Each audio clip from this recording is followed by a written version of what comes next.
Hi, everybody. Welcome. I'm very incredibly excited and energized because today is the first week of teaching Path of Light. I know that for many of you, you are used to tuning in on Wednesday afternoon, Pacific time, to be able to find my class, Lessons for Full Spectrum Humans. I am going to resume Lessons for Full Spectrum Humans with what I'm calling the 2025 semester. That will begin in roughly 4 or 5 weeks, because for the next 4 weeks, we're doing Path of Light. And I want it to be silly and be like, get your weightlifting belt, like your weightlifting gloves, like chalk your hands or whatever it is. Like, you are going to build some muscles. Yes. And so the basics of this curriculum, it's something totally new, different from Lessons for Full Spectrum Humans.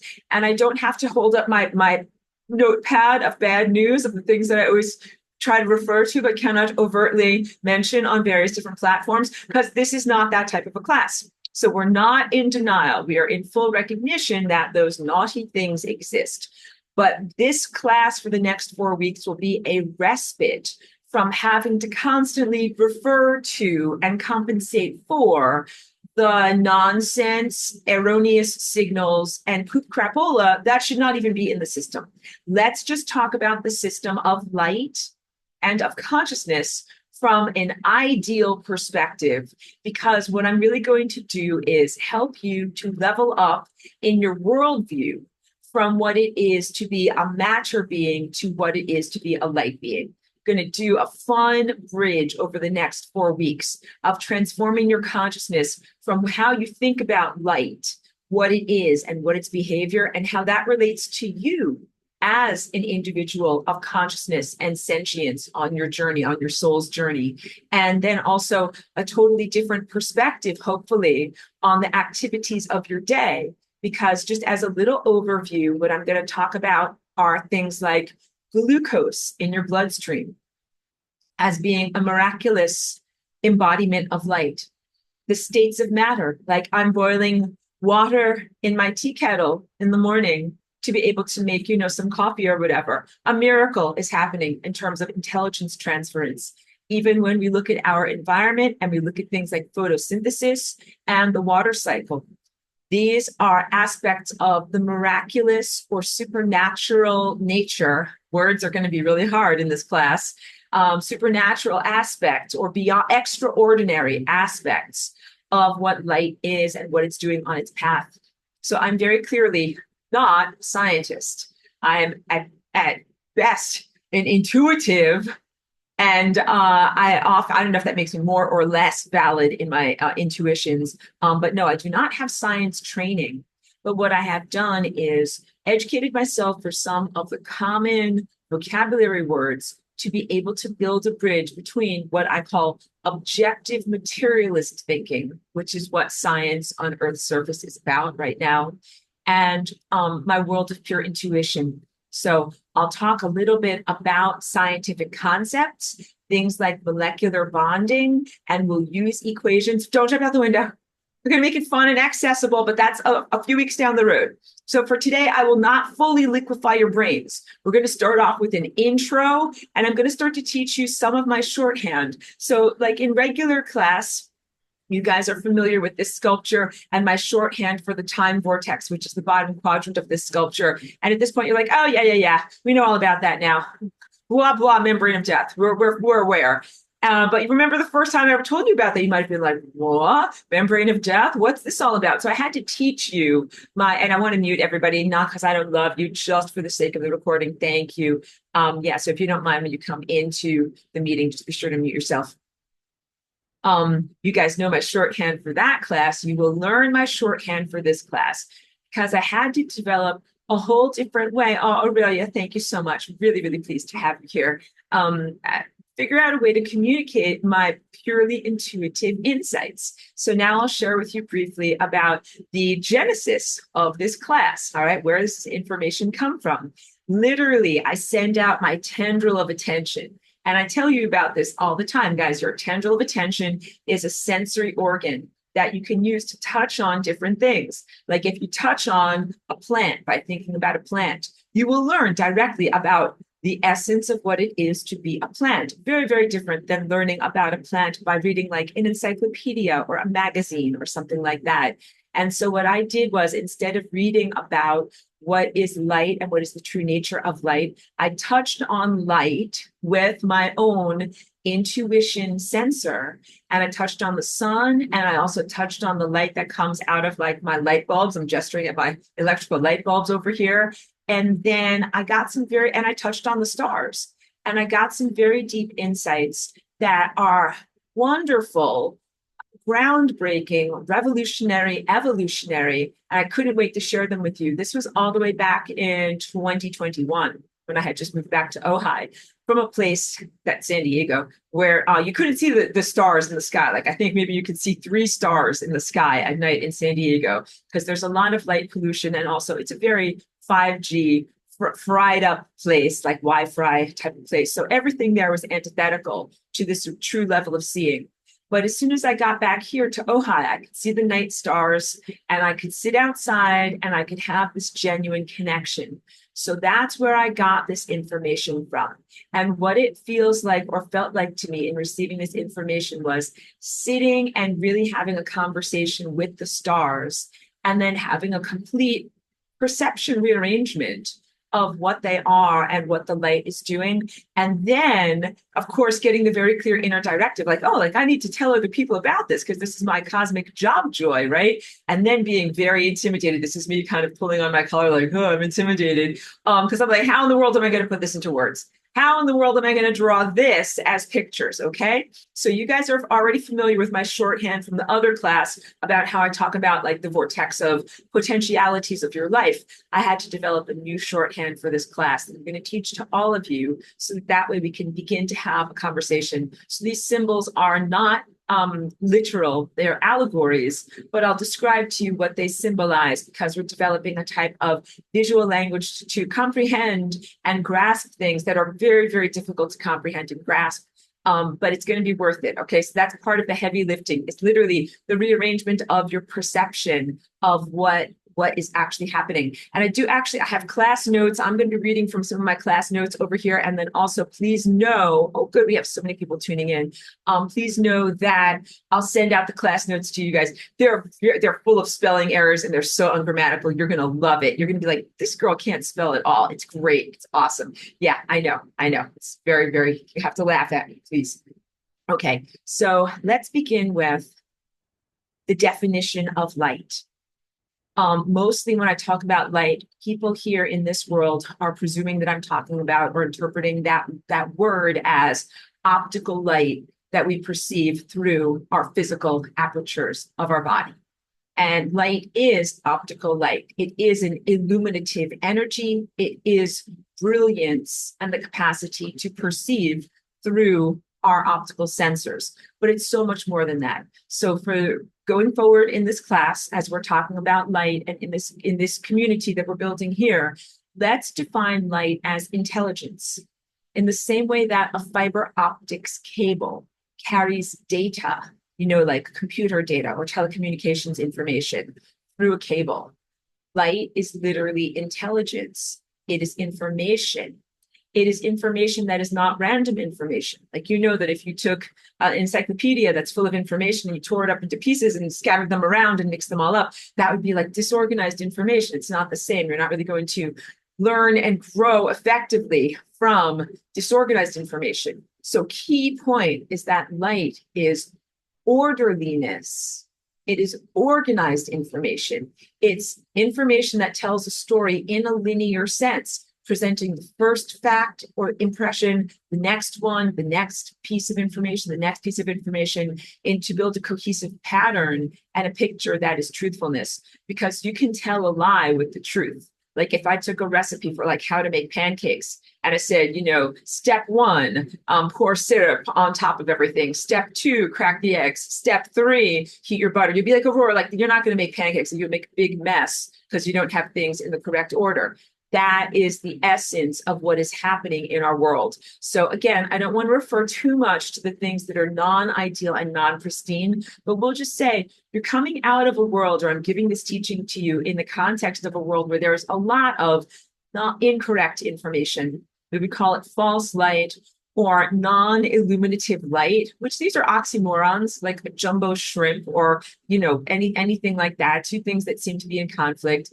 And yet there is this sense of light that is being used for misguidance, that is even weaponized to cause the antithesis of consciousness growth and the antithesis of wisdom. All right.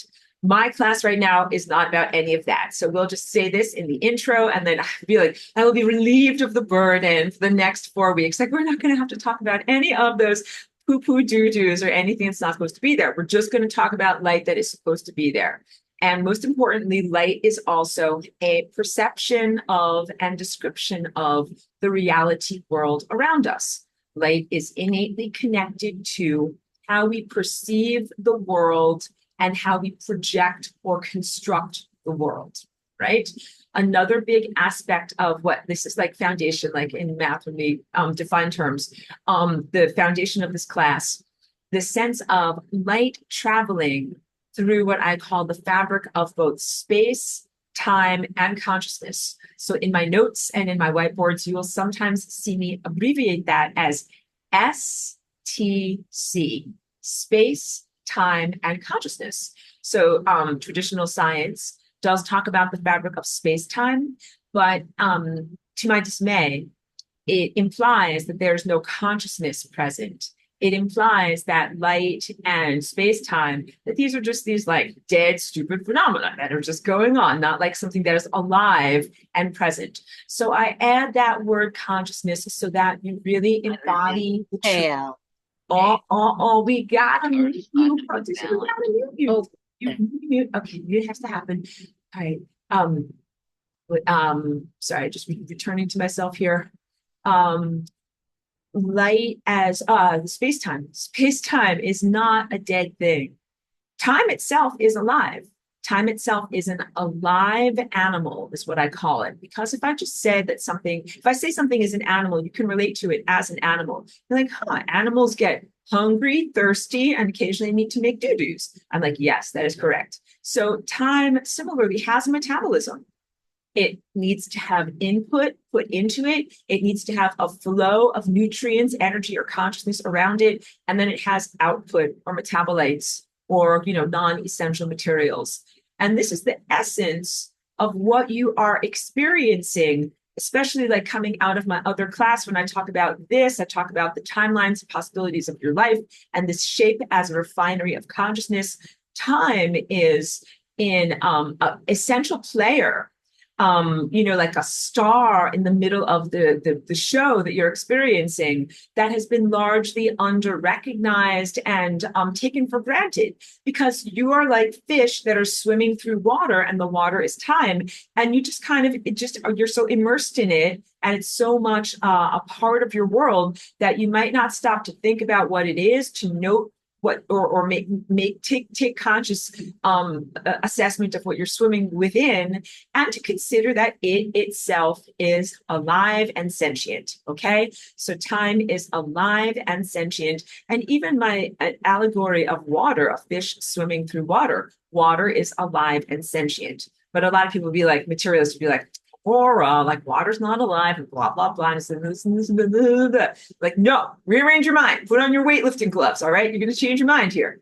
Water is alive and has sentience, carries awareness, and it also connects us to awareness. So now I'm going to talk about some of these things that are conduits of light that you might not have considered to be light. Because again, everyone has been, through your biological architecture, presumptively defining light as the optical brilliance that you can perceive.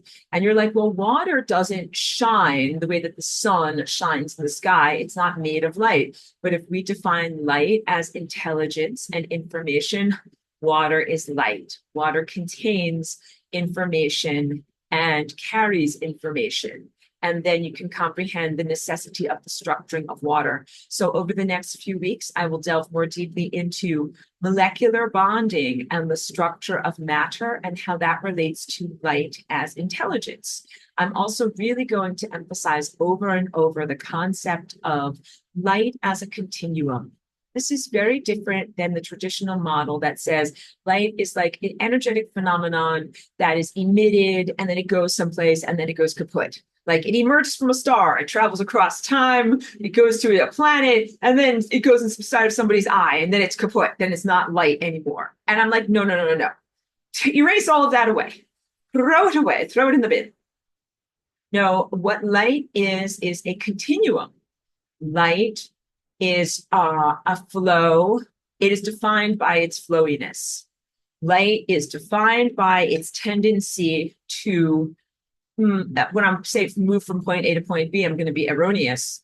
Not only move across space, which is point A to point B in linear space, but also move through time.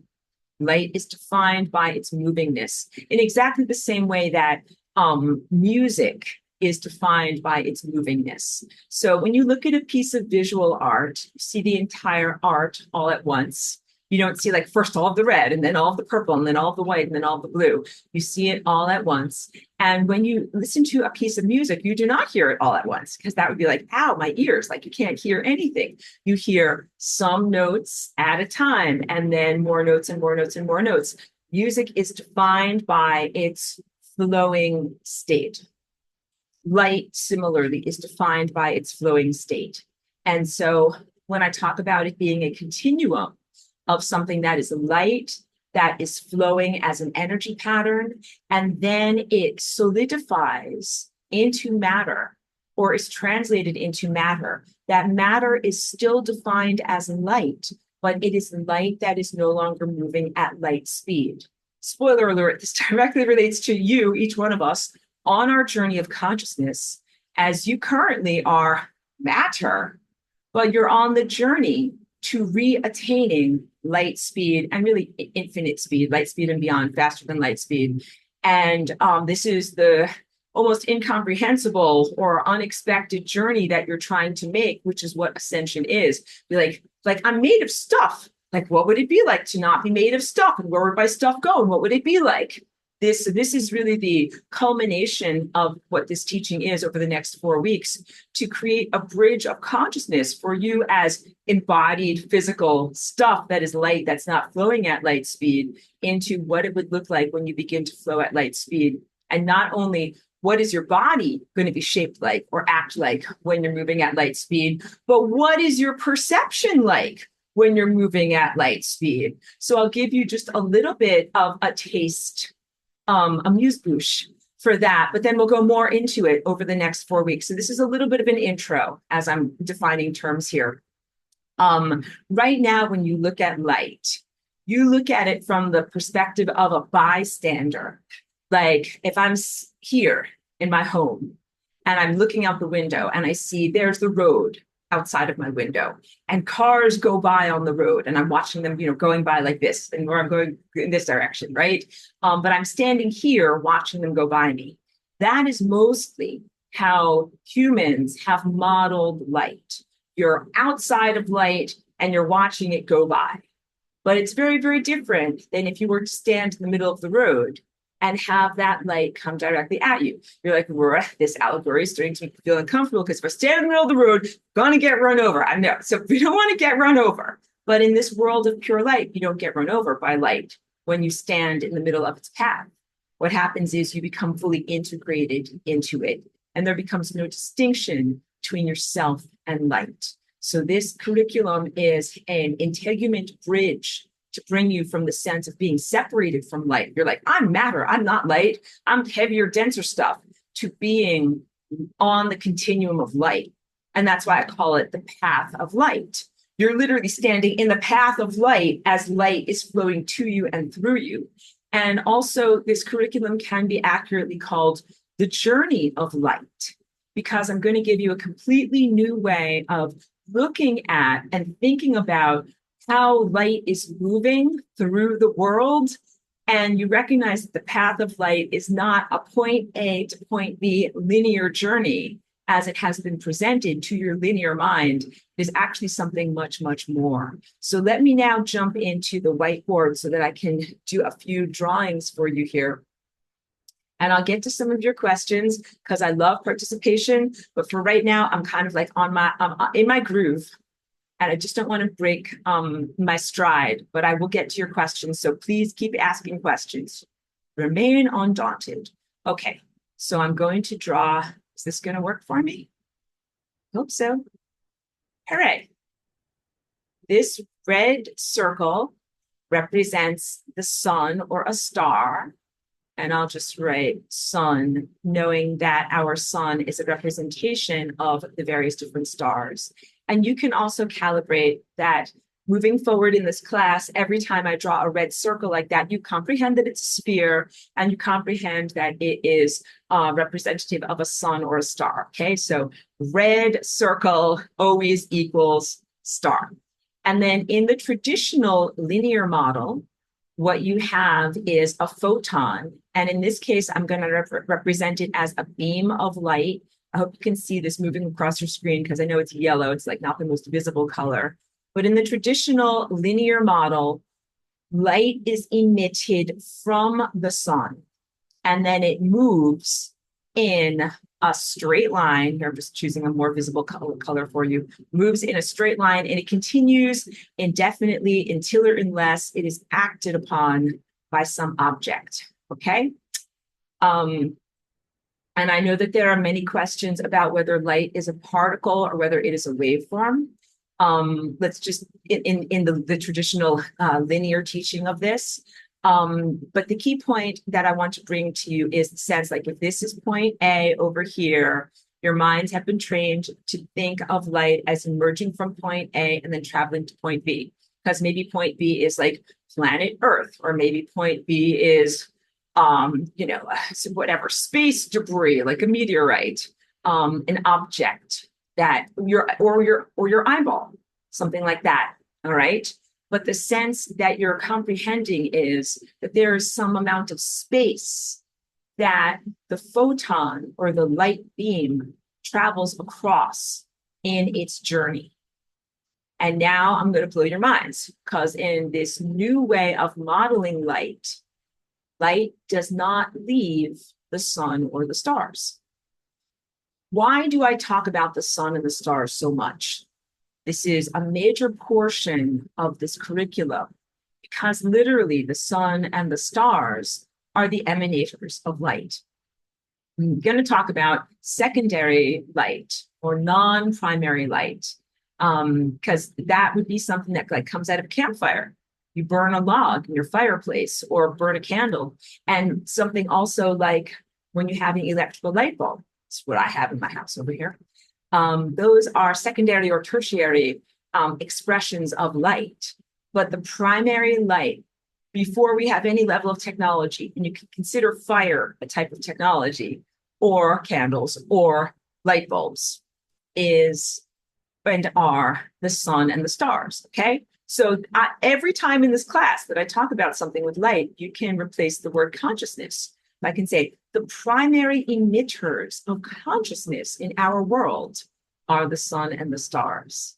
Then we start to get a new viewpoint on what is going on. So in this new model that I'm sharing with everyone, we have to really focus a lot on this dot that I'm going to supremely overemphasize. It's purple because it is meant to represent the singularity, and I'm overemphasizing it because, hey, here, wait, I'll make a dot. It should be that tiny. You're like, Laura, I literally cannot see that. I know, that's why I did not make it that small. I overemphasized it because I want you to actually be able to see it. But that overemphasized dot is meant to represent and give us something to talk about for this convergence point. I hope you can see my tiny thumbnail over here, the center of this four vortex sculpture that I'm always sharing with you, that is also synonymous with the center of so many things. So we have to talk about singularity. Wait, go back to my face, because I know you're probably have trouble seeing in this tiny little thumbnail here. We have to define singularity. And I define and talk about singularity a lot in the Lessons for Full Spectrum Humans class. We have to talk about it even more deeply here in this class, because singularity by its definition is single. I say this all the time. Singularity is single by its very nature. There are many places where singularity exists. So it's a challenge for your mind, which is linear, to think about these things. It's one thing that exists in many, many different places. Here are some of the places that singularity exists. At the center of every sun or star. It's already in billions of places because there's a lot of suns and stars. At the center of every atom, so in the nucleus of every atom that makes up a speck of matter in this world, there is singularity. There is singularity at the center of each one of these energy fields that is in your body. And your body has not only 7 of these that are represented as the 7 major chakras, you have many multiple sub-chakras. So you have at least 7 of these, but more. And then every single one of your cells, if my hand represents a cell, has 7 chakras or energy centers within it. It doesn't just have one singularity, it actually has 7 centers. And every single one of your cells also has a nucleus, which inside of it has DNA. I have to do my DNA dance. The wildly gyrating, oscillating fabric of reality that is twisting and curling and crocheting itself all around. DNA also contains singularity. So you have inside of a cell, not only like the chakra system of the cell representing multiple singularity points within the cell, but then you also have the nucleus of the cell, which is a direct pathway to singularity. And you have singularity at the center of our planet. This is shaped like Earth's magnetosphere or magnetic envelope. Singularity is Earth's core. You have basically what I have described is the fractal nature of reality, from the tiniest piece of matter that has singularity inside of it into larger, more complex molecular and cellular structures, into you as a macro scale organism, into your planet, into your solar system. And oh, did I forget to mention the galaxy? The galaxy has singularity at the center of it. That would be considered at the center of the supermassive black hole that is the glue, gravitational glue that holds the entire galaxy together. Like, that's a lot of multiple places that the singularity is for something that's supposed to be defined by its singleness. You are correct, and you're a very smart person for having that thought. So it is a little bit of a dissonance or a challenge for your mind to encompass this truth, that there's only one singularity, but it exists in multiple different places. This was the genesis of my thoughts, or questing of my mind, as I sat in my lawn chair in 2021 and I looked up at the night sky. Now we'll go back to drawing pictures because we're going to need to draw a lot of pictures for this. Because as I looked up at the night sky, here's what I see. See what most of you think and see when we look at the night sky. Wait, okay, it takes a minute for this to come up. Now it's weird. Just give me a thing. All right, so let's draw. I don't know if you'll be able to see yellow because of the screen or whatever, but let's just draw, like, these are kind of like big, no, that's not, you can't see that. Yellow's not going to work. It's red. Okay. All right, wait, and can we change? No, I cannot do anything. Okay, I'm not going to be sad. We'll just make circles. Here's a star. Here's a star. Here's a star. All of these red circles represent stars, and I'm pretending that I'm sitting in my lawn chair, looking up at all of these stars on a beautiful starry night. And of course, you recognize that there's many, many more than what I have drawn. And what I started to do when I looked at all of these stars is first I recognized the traditional sense that these are individual specks of brilliance within what I'm scribbling here in black, what is perceived as a void, a sea of blackness, right? Cold, dead interstellar space, right? And I started to think, well, each one of these stars has at its center a singularity point. So I'm going to draw them all in here, even though I know if you can see them because they're so tiny. But every single one has a purple singularity point inside of it. And I know that that is all the same place.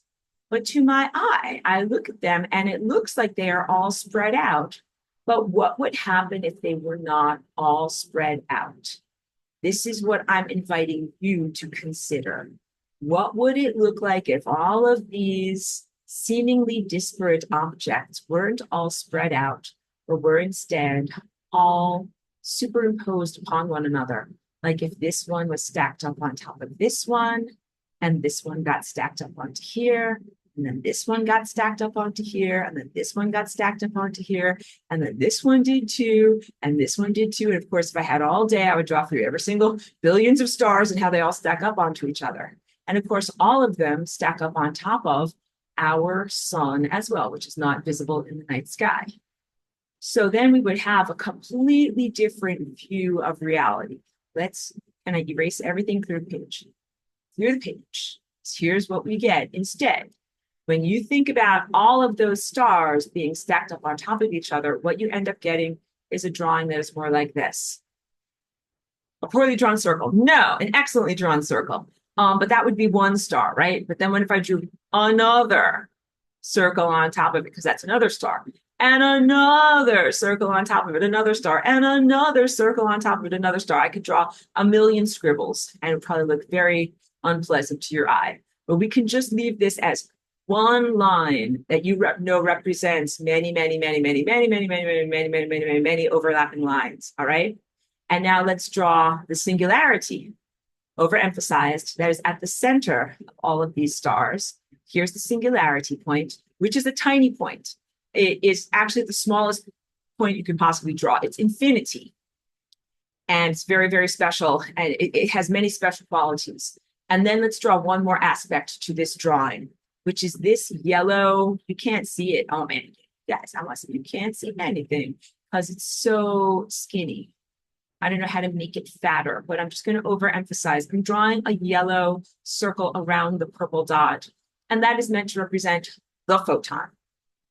The photon. There are many, many photons, but this is meant to represent the photon that represents light on its journey. The photon that is going to have an experience from all of these different stars.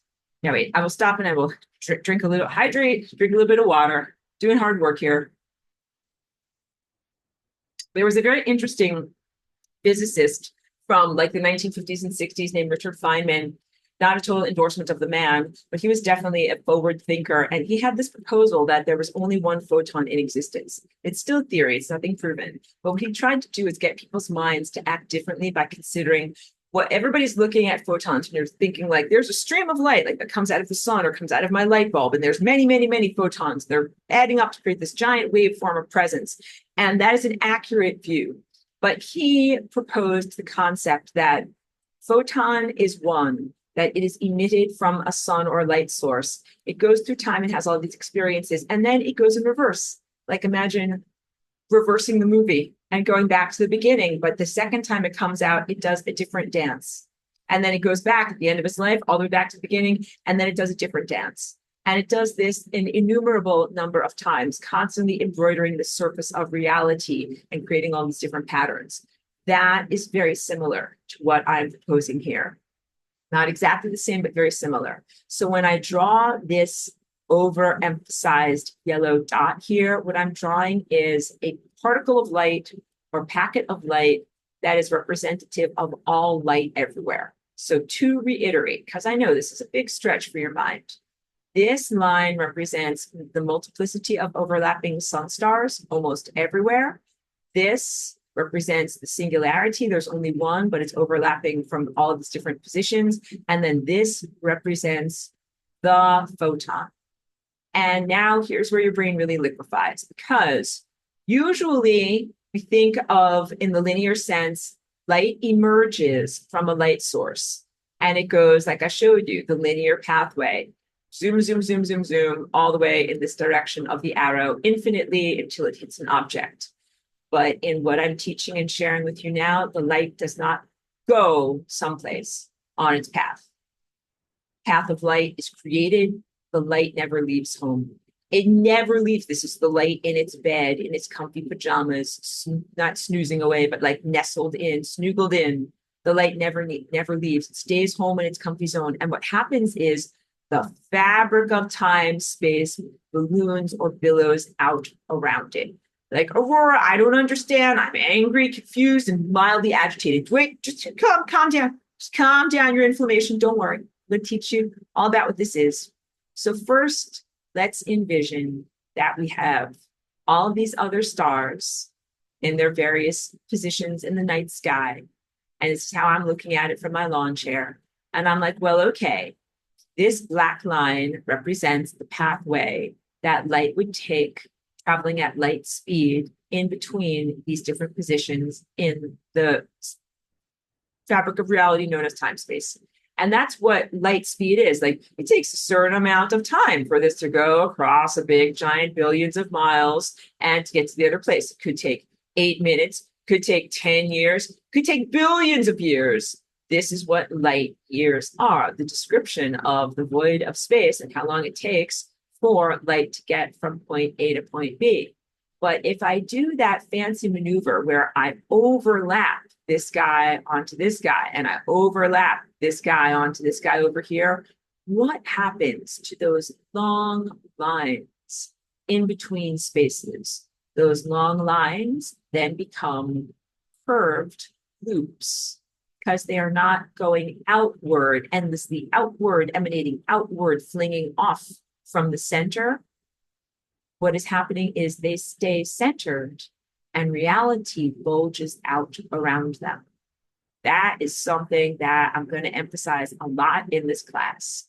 So the change from what you are habituated to looking at and interpreting the night sky is that these stars are not separate and far distant from each other. They actually all overlap and they all occupy the same space. And their singularity all overlaps and occupies the same space. And what you perceive as the vast distances of space and time are actually these ballooning like infrastructures. And here where I'm drawing it in a simplified line, but I want you to think about it as being part of a ruffled fabric. So this is my shorthand, but I'm going to draw for you kind of more extensively. Like what if we had kind of cross hatching to go across here and show you that this was more like a ribbon or a piece of fabric. You'll get it. You get it. Like this. Oh, now my pen's not working that great, but like this, like this, like this, like this. Cross hatching to be able to show you that there is width and length to this form that is coming outward. It's not just one skinny pencil line. It's actually something that is a fabric and it's connected. My hand is moving through the little thumbnail here, connected in the same way that ruffles on a garment are all connected. So I'm drawing these as individual paths, but know that those paths are connected in a continuum. And those paths are not static, they move. So because my pen in this drawing right now is going out like this and then back like this, you think like, oh, that's exactly how the light moves, but that's not how the light moves. What happens is the light stays home. It stays home in its comfy pajamas, everyone. It doesn't go anywhere. And this is the beginning of the path. And then as it expands, it gets to be a little bit bigger. And as it expands, it gets to be a little bit bigger. As it expands, it gets to be a little bit bigger. So the loop is constantly expanding. But it does not like fly up and out to the apogee over here and then fly back home. And that is why I created this animation that I will share with you now, because I recognize like your thoughts are very linear and they're very connected to the movement of my pen. And I realized there might be, you gotta mute yourself, girl. There would have to be, that's what I'm talking about. Okay, there we go. You might be thinking the wrong thing from seeing my pen move like this. So that's why I had to make these animations. And the animations are relatively crude, but I think they do their job. So now let's go to the animations. Come on, I have this already. No, this is not fair. Stop. Sure. I am clearly upset and confused and inflamed. Hold on. Now I have to try to how to stop this thing. Stop the thing. Hold on. Because I have the thing right here. I have the thing right here. It's right here. Okay, let's try this again. I'm all created and all prepared for class. And then the thing isn't there. And I'm like, this is not okay. All right, now everything is okay. Do not be distressed. And the everything okay alarm is going off. Everything is okay. Everything is okay. Okay, now I will play this video for you. Because a video is worth a million of my flapping, moving mouth parts. And it's got a nice little soundtrack too that's from my album Believers. Okay, let's play the video.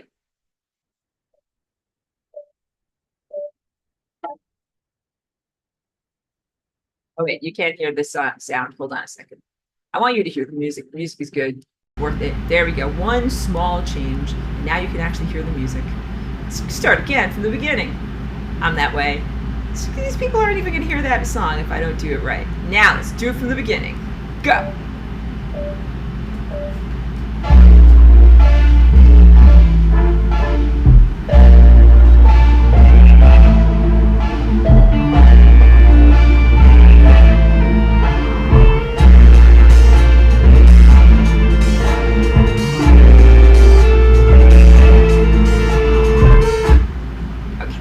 Go back to me. All right, so that was a good animation because it really showed you some key pieces of information. The way that the loops of time balloon outward, and then key point, they come back in. You'll be like, why do they come back in? I'll tell you all about why they come back in, and also that there's not just one loop. There are many multiple loops at the same time that are the path of light, the journey of light, the potentials of light consciousness being emitted and then shrinking in, and that they create a pattern. And I've added music to it, not just because music is cool and fun and I like listening to music, but also because this pattern of emergence and return is like a musical pattern. It is the pattern of time and consciousness. So I already explained to you that light is defined by its flowing nature, much like music is defined by its flowing nature, and that this journey of consciousness and the evolution of sentience is also flowing in its nature. Because this is an overview, and I'll return to it many times throughout this class. The purpose of the sun and the stars doing this emanation of multiple pathways and then receiving the energy back from those pathways is a process of refinement. Much the same way that this shape and your navigation through it as an individual speck of consciousness is a refinement of your consciousness. You learn, you go on certain pathways, screw up, make mistakes, and then learn, like, don't do it that way, do it better, do it this way, right? The sun and the stars are doing the same thing. They are exploring different pathways, and then the outcome of what happens when these pathways are embodied and then changing and shifting those pathways. So those pathways can represent a whole entire time structure. It can represent hundreds, thousands, millions, or billions of years. And then that whole entire time structure comes back to the sun or the star or the consciousness emanator, and there's an assessment where the artist of reality is able to look at it and be like, this part worked very well, this part was very crappy. Let's make it better. All right, so I talk with you in class about sun gazing as a reciprocal rapport with the sun and divine co-creative partnership, where you are receiving light energy from the sun, internalizing it into your physical body structure, going through your day, having experiences, and then sending back the feedback at the end of the day, like having your coffee meeting with your boss. Be like, well, I did this, here's my checklist, I did this, this, and this, it came out great. I did this, it came out totally crappy. And the sun was like, okay, great. So I'm now going to emit new light codes to modify your life so that everything starts to come out great and we reduce the crappiness by 100%. The sun and the stars are doing that on a larger level of reality construction. Sun, stars, light, self is emitting reality structures, and then we are experiencing those reality structures. So are plants, so are animals, so are planets, and then we give back that feedback. That is what the loops are when they are shrinking back in, and the sun receives that feedback and is then able to make an assessment about the accuracy of its calculations and emit in a slightly different way the next time. So key point is that the sun and the stars are consciousness entities and artists of reality who are continually refining their vision. If you are dissatisfied with the world, and who's not dissatisfied with the world these days, girl, we could talk. But if you're like, wow, this world is a pile of crap, everything's wrong, shake my fist at the sky, like what's the matter, you? You're doing something wrong up there. The answer is that the sun is in an exploratory process. Instead of saying like the sun is an incompetent jerk face, it's not prepared to, shoulder the responsibilities of creating reality. I'm like, no, the sun is an artist that is in need of the exploratory expression of what we're experiencing here in order to refine its vision and get better at what it does. So I'm an artist, I'm a musician. I don't expect to be perfect on the first try. What I do expect to do is do my best and then look at my creation and be like, okay, this part worked great, this part is very crappy, and fix the stuff that's crappy. And our experience of embodiment and our feedback is very much a part of the experience of the sun, who you are. Spoiler alert, you're the sun as well. Receiving that valid feedback on its creation and the experience of being embodied in its creation. I'm just checking on Cheeky. Cheeky's over here. Cheeky's in the house, and she's coming right over here, and she's gonna play with some dog toys. So just so that you guys know, Cheeky is here. She is assisting in everything that we're learning about. So this is big because some people look at the sun or a larger entity or even God, the divine presence, and they think, what's the matter you? Like, you're not doing your job. The world is a pile of crap. You're doing everything wrong. And a more balanced viewpoint of what's going on, more accurate viewpoint is God, the divine presence, the sun and the stars are learning, evolving, growing, and becoming more wise, and that they are fine-tuning their math homework as they are creating realities that we inhabit, and as we send valid feedback back to them as creators on what we're inhabiting, that then reality is shifted, and that we are in a continually expanding, embroidering, levels of complexity evolving, and then fixing and re-evolving type of reality structure. I told you language would be very, very difficult with this. So when I talk with you about the traditional linear model, let's draw it in a new whiteboard. Linear model is, here is the sun, and the sun is going to emit some light, and that light emission is going to come all the way over here. And then let's draw. I'm going to be consistent through all of my drawings. This is my little shorthand for an eyeball, like seen from the side. Here's the lens of the eye. Here's the iris. Here's your eyelashes, right? So you know what I'm talking about when I look at this. And the light comes into your eyeball. And then the traditional model says that the light just stops. It stimulates your retina, becomes an impulse in your optic nerve. Of course, it travels here all the way through your brain and becomes, different impulses within your body. But it looks at it as an end of the journey of the path of that light. But I have taught to you that that is only half of the journey. The other half is the return journey. When you send this light back to the sun or the stars who emitted it, and that is a consciousness experience. Because it is a consciousness experience, objective materialist science is not prepared to talk about it and doesn't have machinery to measure it. So we can measure light that is coming from a sun or a light bulb into your eyeball. We can measure how long it takes. Well, we can see point A over here where it was emitted from, and point B over here where it emitted to, and we can determine, like I said, how long it takes. So we can measure the space, we can measure the time, and that makes it very comfortable for science to be able to talk about that unidirectional aspect of the light. But science is much less comfortable talking about this aspect of the journey of light, which is broadcasting it back, and that is what you do when you do your sun gazing.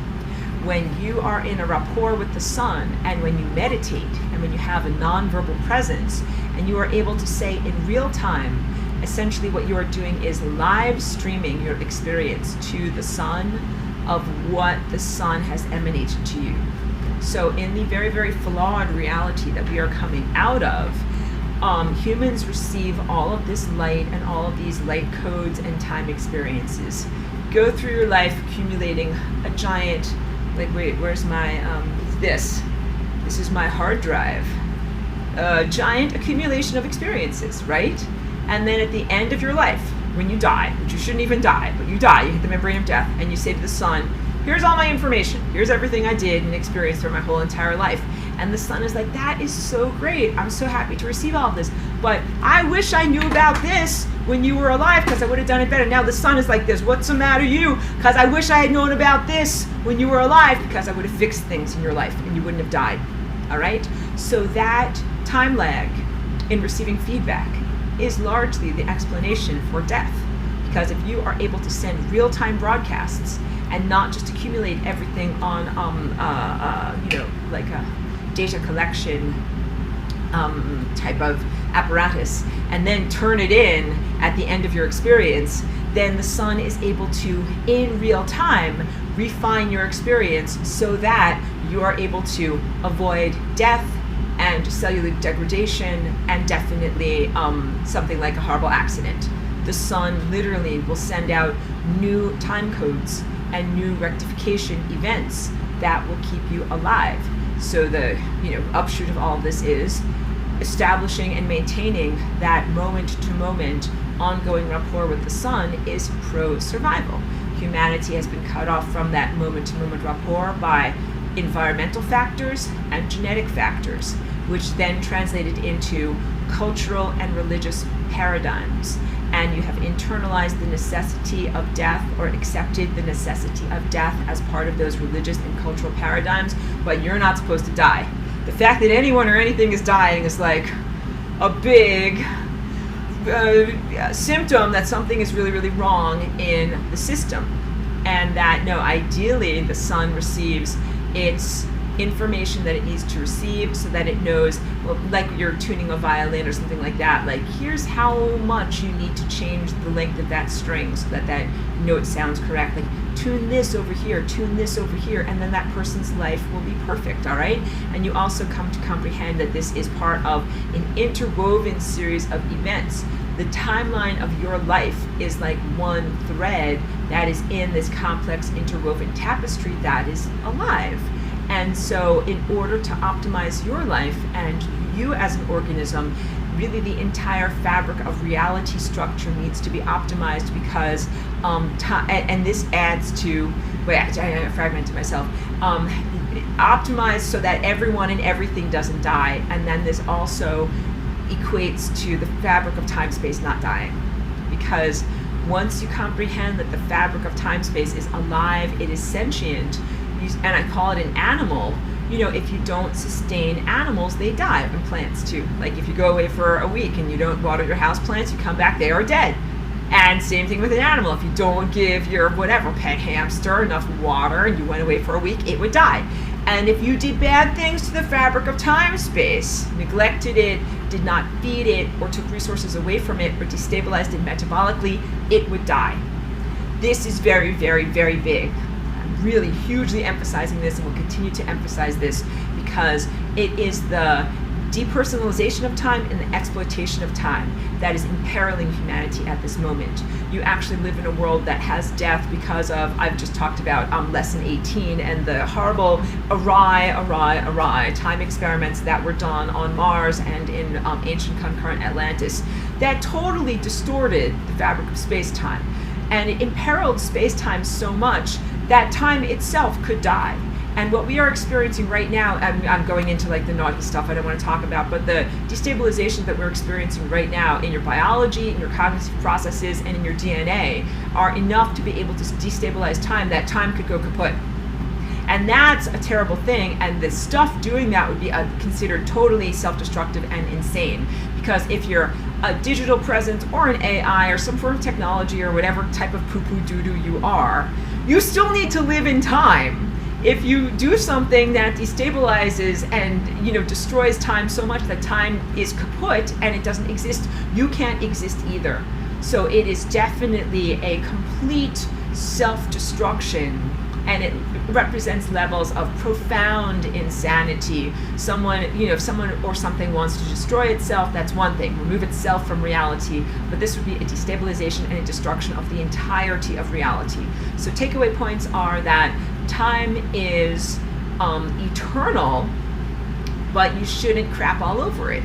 Just like saying, the ocean is giant, But you shouldn't throw a lot of horrific pollution into there, because you will be polluting the water, and at a certain point it will no longer be sustainable. So time has been able to endure a certain amount of destabilization or distress, and that literally, that's your life right now.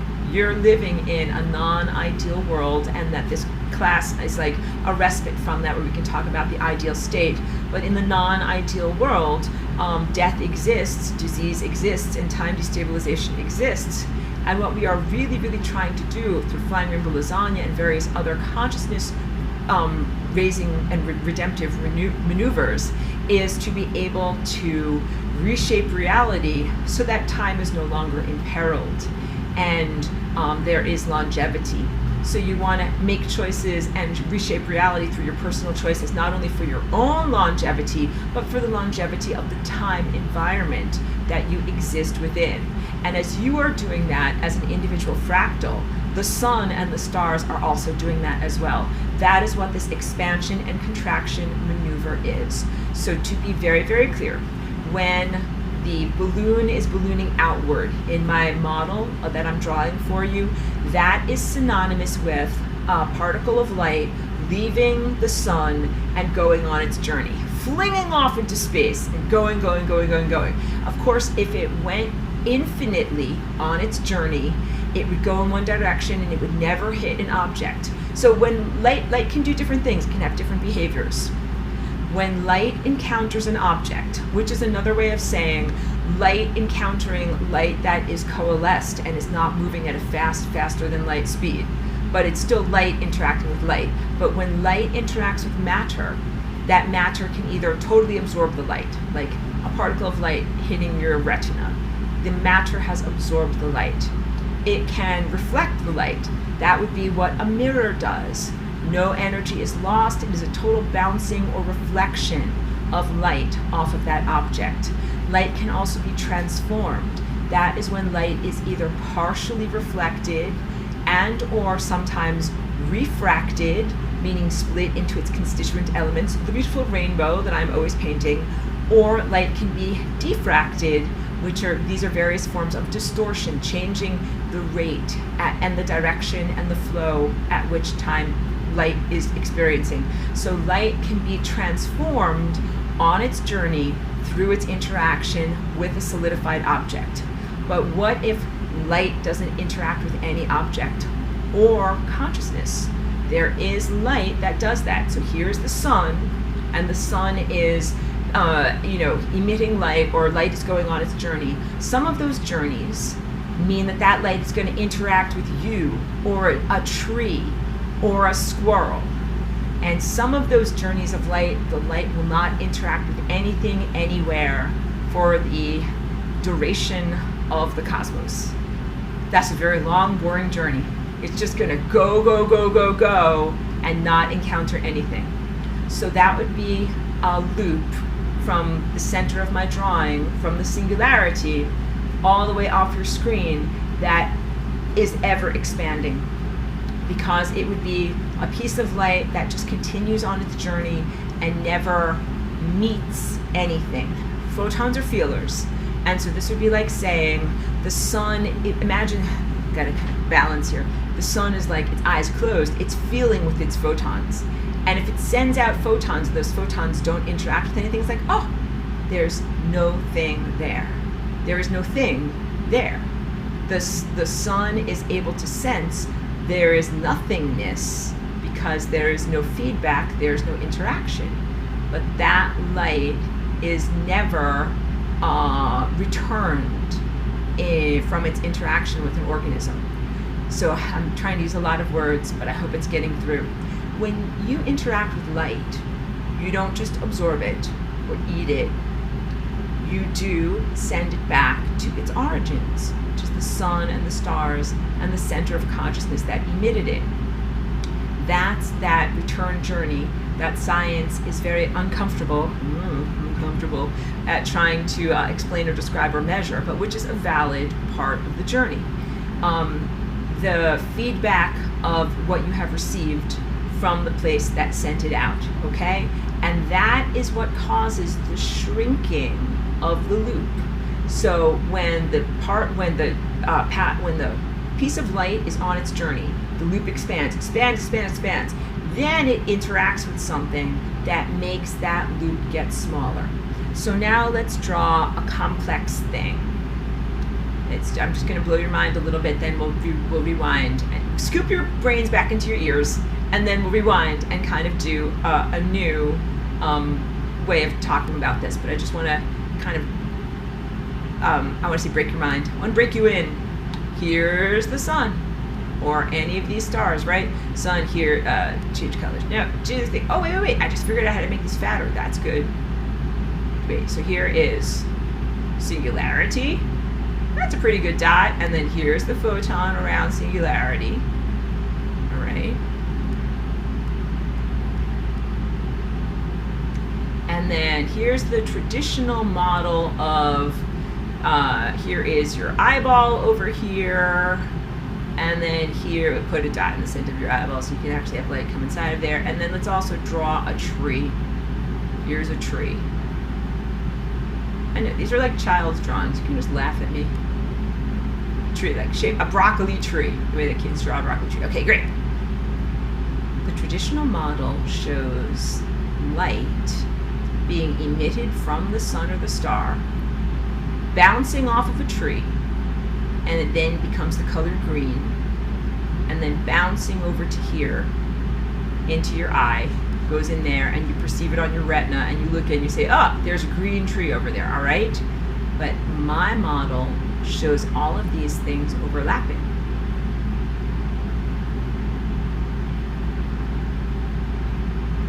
Eyeball is going to be here. Always draw it better.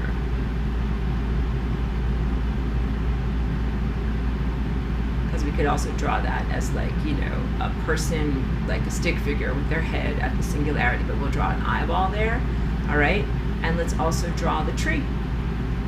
And the tree is here too.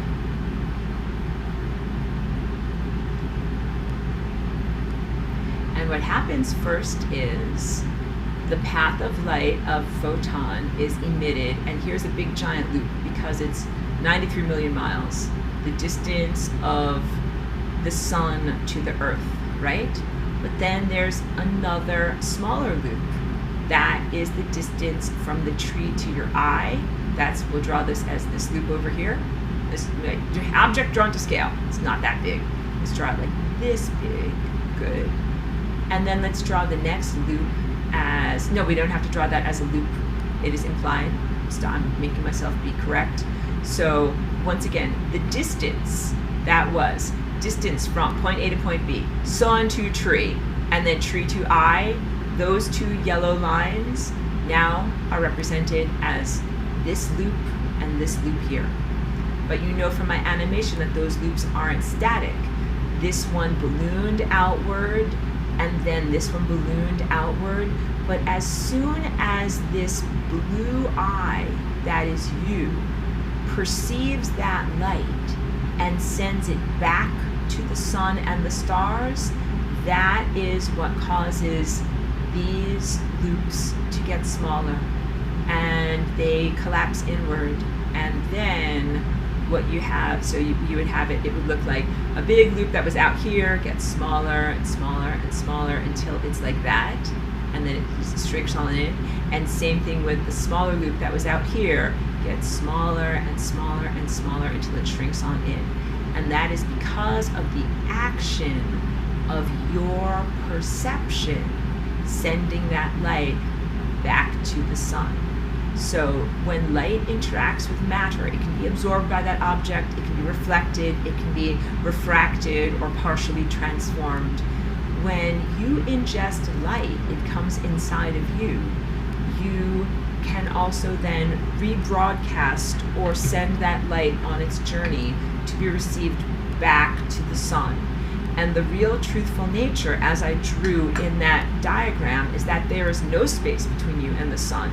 So you might think in the linear sense, like, well, what am I going to do? Like, send my brain 93 million miles? Like, how does this get sent back? The answer is there is no space between you and the sun. It's not like the sun is over here and you're over here, and because this is your viewpoint from a biologically inhabiting bipedal, binocular organism. You're like, I stand on the surface of Earth. I am over here, and the sun is over there, and the sunlight comes to me, and then it's far away. You're sensing that it's far away, but it is not far away. The truth is, and when you do the embodiment of the flying river lasagna, you live this truth. The sun is here, and you are right here with the sun. There is no space between you and the sun. So all of the suns and stars overlap on top of each other. All of us overlap on top of those stars. Person on top of person on top of person. We all overlap. There's no space between any of us. There is no space between any of us and other organisms, like a tree. So someone has raised their hand. I want to make sure that I know who it is so I can call upon you, because I really appreciate it if you're using the features of Zoom. I don't know how to use this. Whoever raised their hand, was it me? I don't know, because it might have artificially, all right, it might have been me from just making my hand go like this. But let me get to questions. Good, questions and comments. Pedro says, time dances and we dance with it. I love it. Accurate. Nicole says, okay, question. Do we move through time, or does time move through us? Or say completely differently if you're answering questions. Thank you. It's a good moment for me to talk about this question. We flow through time, but we also do inhabit time in a way that it flows through us.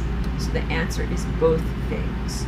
You live in a time environment that is like saying you are submerged within water, but then inside of your own body, water flows through you. So the answer is the same answer to be like, do fish drink water? The answer is yes. Fish do require the ingestion of water, but fish also swim in a watery medium. So you do both things. You navigate a time environment of possibilities and probabilities that is external to your individual boundaries, and you also have probabilities and possibilities that flow through you internally. And that looks like your metabolic processes, your neurological processes, and your cell-to-cell communication. So this is also big stuff when it comes to the macrocosm, microcosm, because what you are essentially, you are a cosmic presence. Like you are like the universe, and everything that's happening inside of you is a series of time presences in exactly the same way that you are embedded within a universe that has all these different time presences that are happening. So beautiful question. Oh, let me check in. Thank you for that heads up. Elmer's saying that he's hearing a buzzing sound in the background. Let me turn, actually, you know what it is? Let's turn this off. Thank you. The sound quality should be much better now. Thank you, thank you, thank you. Good for that, because that's, you know what it is? It's my silly air conditioner, and I'm very happy to I only had that on for when I had my music. Okay. Thank you. Thank you, thank you, thank you. Thank you. No, good guys, keep me on track. If I ever forget to change the audio settings, that way we get, yeah, sorry, everybody's saying that a lot of people had trouble with the noise. Apologies. The past 15 minutes have probably been very annoying. Good. All right, but now we're feeling good again, and we're getting back on track. So back to my notes.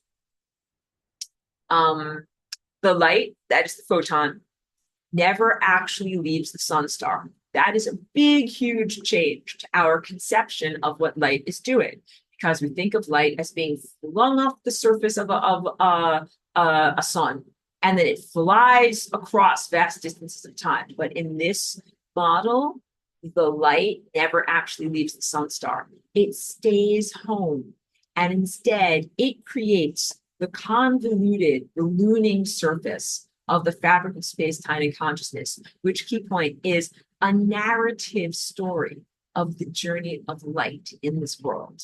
So light is intelligence, and it is sentience, and it is self-aware, and it has a consciousness experience.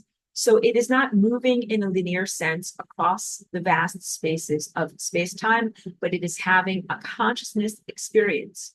That is what the path of light is. Light is having an abstract consciousness experience. And this is due to the nature of singularity. And key point also, your experience of being embodied is part of that consciousness experience. Okay. Including the aspect of consciousness along with time space, because it's essential to recognize that it is a living fabric.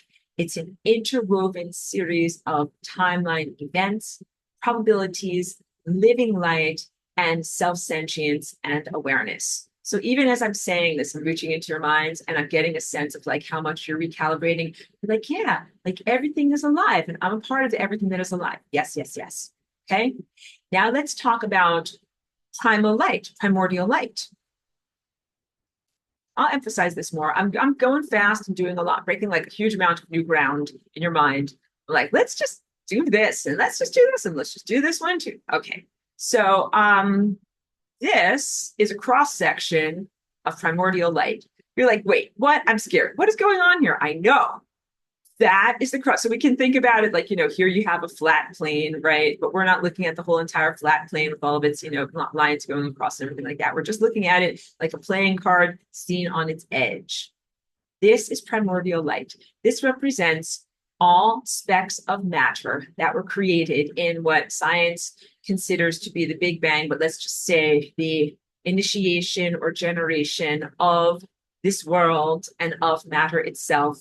But all of the atoms are singular and they are not bonded. This is primordial, or the simpler levels of organization of matter before matter started to become organized by molecular bonding. So like here's a picture of an atom. Like here's the electron shell and here's the nucleus, right? It's just one thing. It's not bonded. And in order to make bonds, usually these atoms are, these are all diagrams, object not drawn to scale, are portrayed as having connections. Like this little electron over here and this little electron over here are going to have an interaction, and it ends up making a bond between these two atoms, right? But erase all of that, because in the primordial moments of the initial expansion of reality, none of those molecules were bonded together. The bonding activity of molecules is actually due to the perturbation or wrinkling or convolutions in the fabric of space-time. So I just told you that this is like looking at space-time on edge, like a playing card. And right now there are no wrinkles. It is ironed perfectly flat. And what that means is that it contains total information and there is no molecular bonding. You're like, wait, Aurora, we're already lost. What do you mean by contains total information or total light? Okay, so the states of matter and the organization of matter has to do with how much light or energy is present in that matter. Wait, I'll go back to my face because it's not that fascinating. Just stare at a line. How much organizational information is present in matter? Okay, so let's talk about the phases of matter. You have, of course, a solid. We're all familiar with what is a solid, like body is a solid. We're familiar with what is a liquid. Here's some water in my drink. That's a liquid. Gas. Hello, wave your arms around in the air. That's gas. And then you have a plasma and a beam. I don't have an example of a plasma, but we could get like a lighter flame. That's a plasma. Or you can just look up at the sky, the giant ball of consciousness that's up there. That is a plasma. And then beam, we have many examples of that. But that's everything from the light that is emanating off of your light bulb to the light that is emanating from the sun and entering in the optical brilliance that's entering into your eye. These all represent different states of matter. And there's also the Bose-Einstein condensate. I talk about that in class as well as being the opposite end of the spectrum, but still unity consciousness, the opposite end of infinity, something that is so super dense, it's denser than physical matter, and it is as if all of the atoms are smeared on top of each other and acting in unity consciousness. We'll get to more of that later. But through these states of matter, there is greater levels of intelligence and greater levels of organization. So this is the opposite of what materialist science teaches you. Materialist science teaches you, I didn't talk about like water being frozen, okay? But if I used water as the example of the different states of matter that are here, science would say that water in its crystalline form, like an ice cube or a snowflake, is more organized than water in its liquid form and more organized than steam coming out of your kettle. But from my perspective and in this class, it is the opposite. Heat is a type of intelligence. So you do not necessarily define heat as light because of the predilections of your biology. But heat must be included in this definition of what is light because it is not merely a form of energy. Again, so science looks at the fabric of space-time as like this dead, stupid thing that just lots of things happen within this dead, stupid thing, and also looks at heat as if it's just this random molecular movement. Science defines heat as the friction that occurs when all of these individualized pieces of matter, which is solidified light, just randomly bounce against each other and create moments of friction. And I hope you can tell, like, there's a huge disconnect because of the error in presumption that the patterns, which are highly complex, are not meaningful. Like, if you didn't speak the English language and you heard me making my mouth sounds, you'd be like, what a bunch of strange mouth sounds. They mean nothing. I think I will go do something else now. And we'd say, like, oh, how silly you are. Like, she's actually sharing information. All right. So to your scientists, you have to be like, how silly you are. Like, these molecules that are, for example, in your tea kettle, going from a liquid state into a gaseous state by transforming into steam, they're not getting less intelligent, they're getting more intelligent. Those molecules are not just randomly heating up and bouncing against each other until they jump out the front of your kettle and they whistle and make that little sound. No, they are dancing in very intelligent patterns. But the patterns are so complex that objective materialist science and the machines that you use to measure reality don't have anything complex enough to be able to even perceive that there is a language there, much less to deconstruct it and to comprehend what it is saying.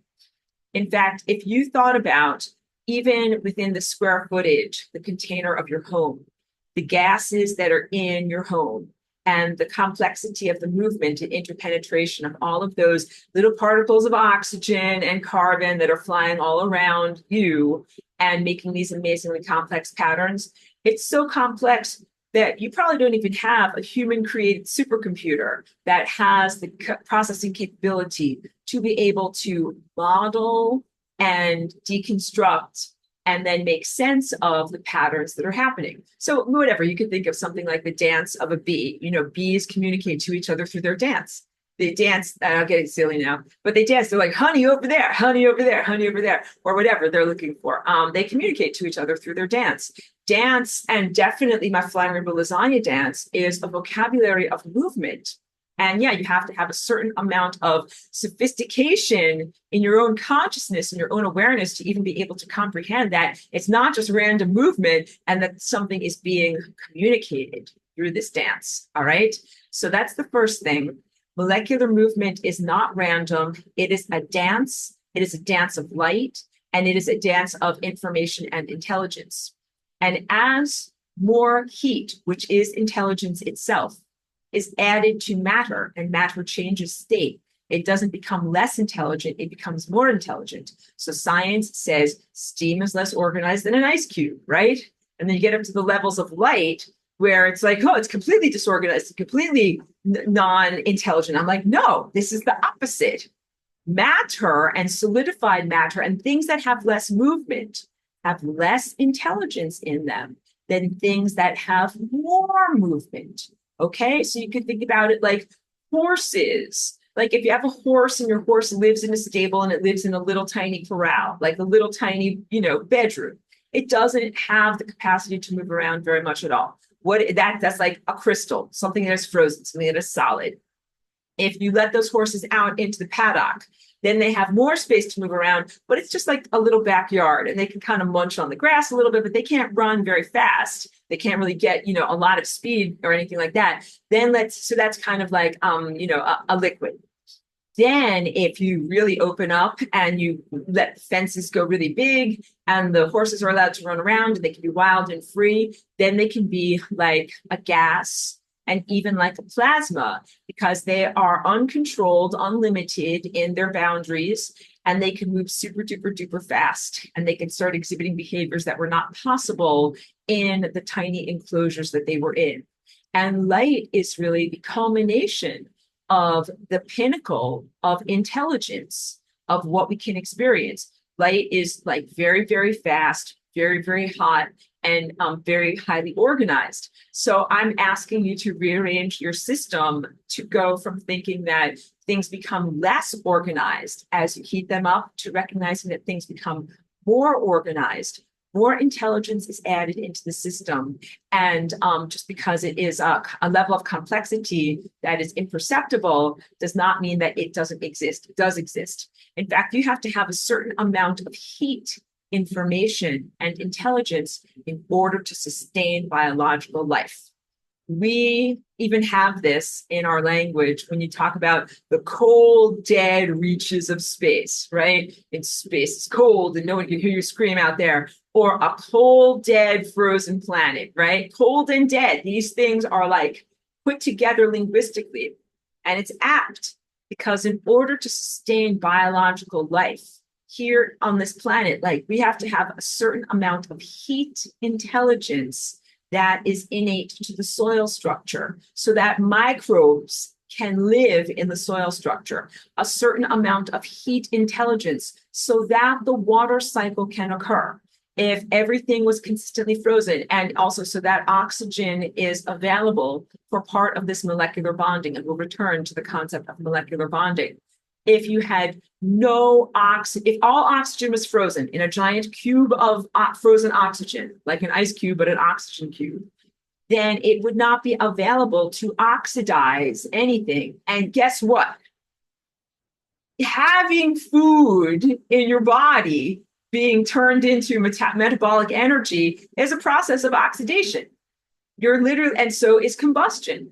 Eating food and turning it into kinetic calories, like I am right now, is a process that involves liberated oxygen or available oxygen. And same thing with combustion. When you take a log that is essentially glucose that a plant created in response to the partnership with light, it's solidified light. And when you want to combust it and liberate that light that has been slowed down on its journey, you need oxygen. If you have an environment where it is so little amount of heat intelligence information that all oxygen is frozen, you do not have the available oxygen to be able to liberate light from its frozen states, either as glucose or a log. That was a lot of words to be able to try to say something that I think you guys probably grasped pretty easily. You have to have heat in order to have life. You have to have heat, information, intelligence in order to be able to support and sustain the molecular bonding processes that happen that sustain and make possible biological life. Let's draw in my diagram over here what molecular bonding looks like. Okay. I'm going to go to, I don't know which one it is. I want the one that looks just like a boring line, this one. Okay. So this is what the universe fabric of space-time and consciousness was shaped like before any molecular bonds ever took place. And it was actually in a time of extreme heat. There was a lot of light, there was a lot of intelligence, and there was extreme heat. This is like the primal first few seconds, let's say, of the generation of the universe or of the cosmic infrastructure. No complex molecular bonding had happened. There's just the primal light and the expression of the beginning of matter. And none of that matter was bonded together. In order for tiny atoms to bond together as molecules, what is needed is a transformation of the topological or surface level structure of the fabric of space, time, and consciousness. So now I'm gonna, should I erase it? I should draw it like this. Well, first let's erase this so This gets erased. And then what you end up having are these things. This is again from the side. We're looking at, I call them comfy chairs. That's like a little divot. And maybe there might even be one that's a big, deep comfy chair. Okay, this is from the side. You're looking at this. These are tiny gravity wells. Yeah, exactly. Totally. You're getting it, guys. So just like, okay, we talk about here's the fabric of space-time. I'm drawing it like it's a playing card. And here is a super infinite heavy object, like, whatever, a giant bowling ball or a black hole. And the black hole goes on top of the fabric of space-time and it stretches it out. All right. Just like that. That's happening on a macroscopic scale. But what we're talking about is on a tiny molecular scale and seen here in cross-section. These little tiny gravity wells exist. And individual atoms, which would be perched up here, this is just, meant to represent a very crude drawing of a little atom. When they bond, both of those atoms go down into this microgravity well, and they smoosh together. So here would be an atom, and here would be another atom, and they're sticking together because of this convolution of the surface of space-time. So this is non-random. This is not like two random, people fall in love or two random animals decide to get together and make puppies or something like that. This is very, very specific. Two specific pieces of matter have been ordained to come together and form a new unified form of matter that is known as molecular bonding. And this is what makes it possible to do something like create water. In water, you have 2 hydrogens and 1 oxygen. Here, we'll draw it for you. I'm going to go much further into this. This is just a little overview because I'm liquefying your brains. But let's start off with these 2 hydrogens over here. So they're perched on the edge of the cliff. They're not down at the bottom of the valley. And here's 1 oxygen, also perched on the edge of the cliff. Or I should say comfy chair. They're perched on the edge. They're not in the comfy chair together. And what happens is this microgravity well draws them in until you have this oxygen molecule down here. And then it's 2 little hydrogen guys sitting on top of it. Just like when you get into a chair and then your cat jumps on your lap. And then, your dog jumps on your lap. And then everybody is smooshed down together in the comfy chair together. That is exactly what happens. So this is overview. I will go over this because it's complex stuff. It's really important for your mind state. That is how a molecular bond happens. What makes that molecular bond happen? What is the impetus for it? It is not random. It is intelligently guided. And the answer is light. Here I am drawing squiggles that represent light. And in my class, yellow squiggles are always going to represent either beams or waveforms of light. But light is intelligence. Light is orderliness. Light is a pattern. So in these molecular bonding equations that I'll share with you in the next couple of weeks, science always talks about like hydrogen plus oxygen plus light. And it adds in a kind of like whatever, some ingredient that you just kind of offhandedly list, like blah, blah, add this, and a pinch of cream of tartar. And then that makes it all happen. It's like, it's essential for this to actually happen. Light is not the tiny, little extra seasoning on top of a molecular equation that is, optional, not mandatory. It is the impetus for this to happen. So the reason why the fabric of space-time is not shaped like one straight line like this, but is instead, I'll rewind, is instead shaped like this beautiful, convoluted surface that has all these different places where molecules can kind of jump in and get bonded together is because of light. Light changes the formation of the structure of the fabric of space-time consciousness to be able to bring together smaller pieces of matter to create larger pieces of material complexity that make it possible for larger levels of complex life to arise, like this beautiful water molecule, of course, would not be able to have life and sustain ourselves without molecules, without water. But this is a two-way road. You have these individuated pieces of matter that are known as atoms that are not yet bonded. You have them at the impetus and motivation of light, getting down to the comfy chair together and bonding together. And then what else do you have? Sometimes what you have is them jumping out of the comfy chair. Think about that, like, the phone rings or whatever happens. You want to change the channel on TV and you have to jump out of the comfy chair. And then what happens? You jump out of the comfy chair and the dog and the cat both jump off of off your lap, and everybody gets out of the comfy chair. And that is molecular unbonding. And in these processes, light is a player or a participant. So when molecules come together, when atoms come together to form a molecule, that actually emits light.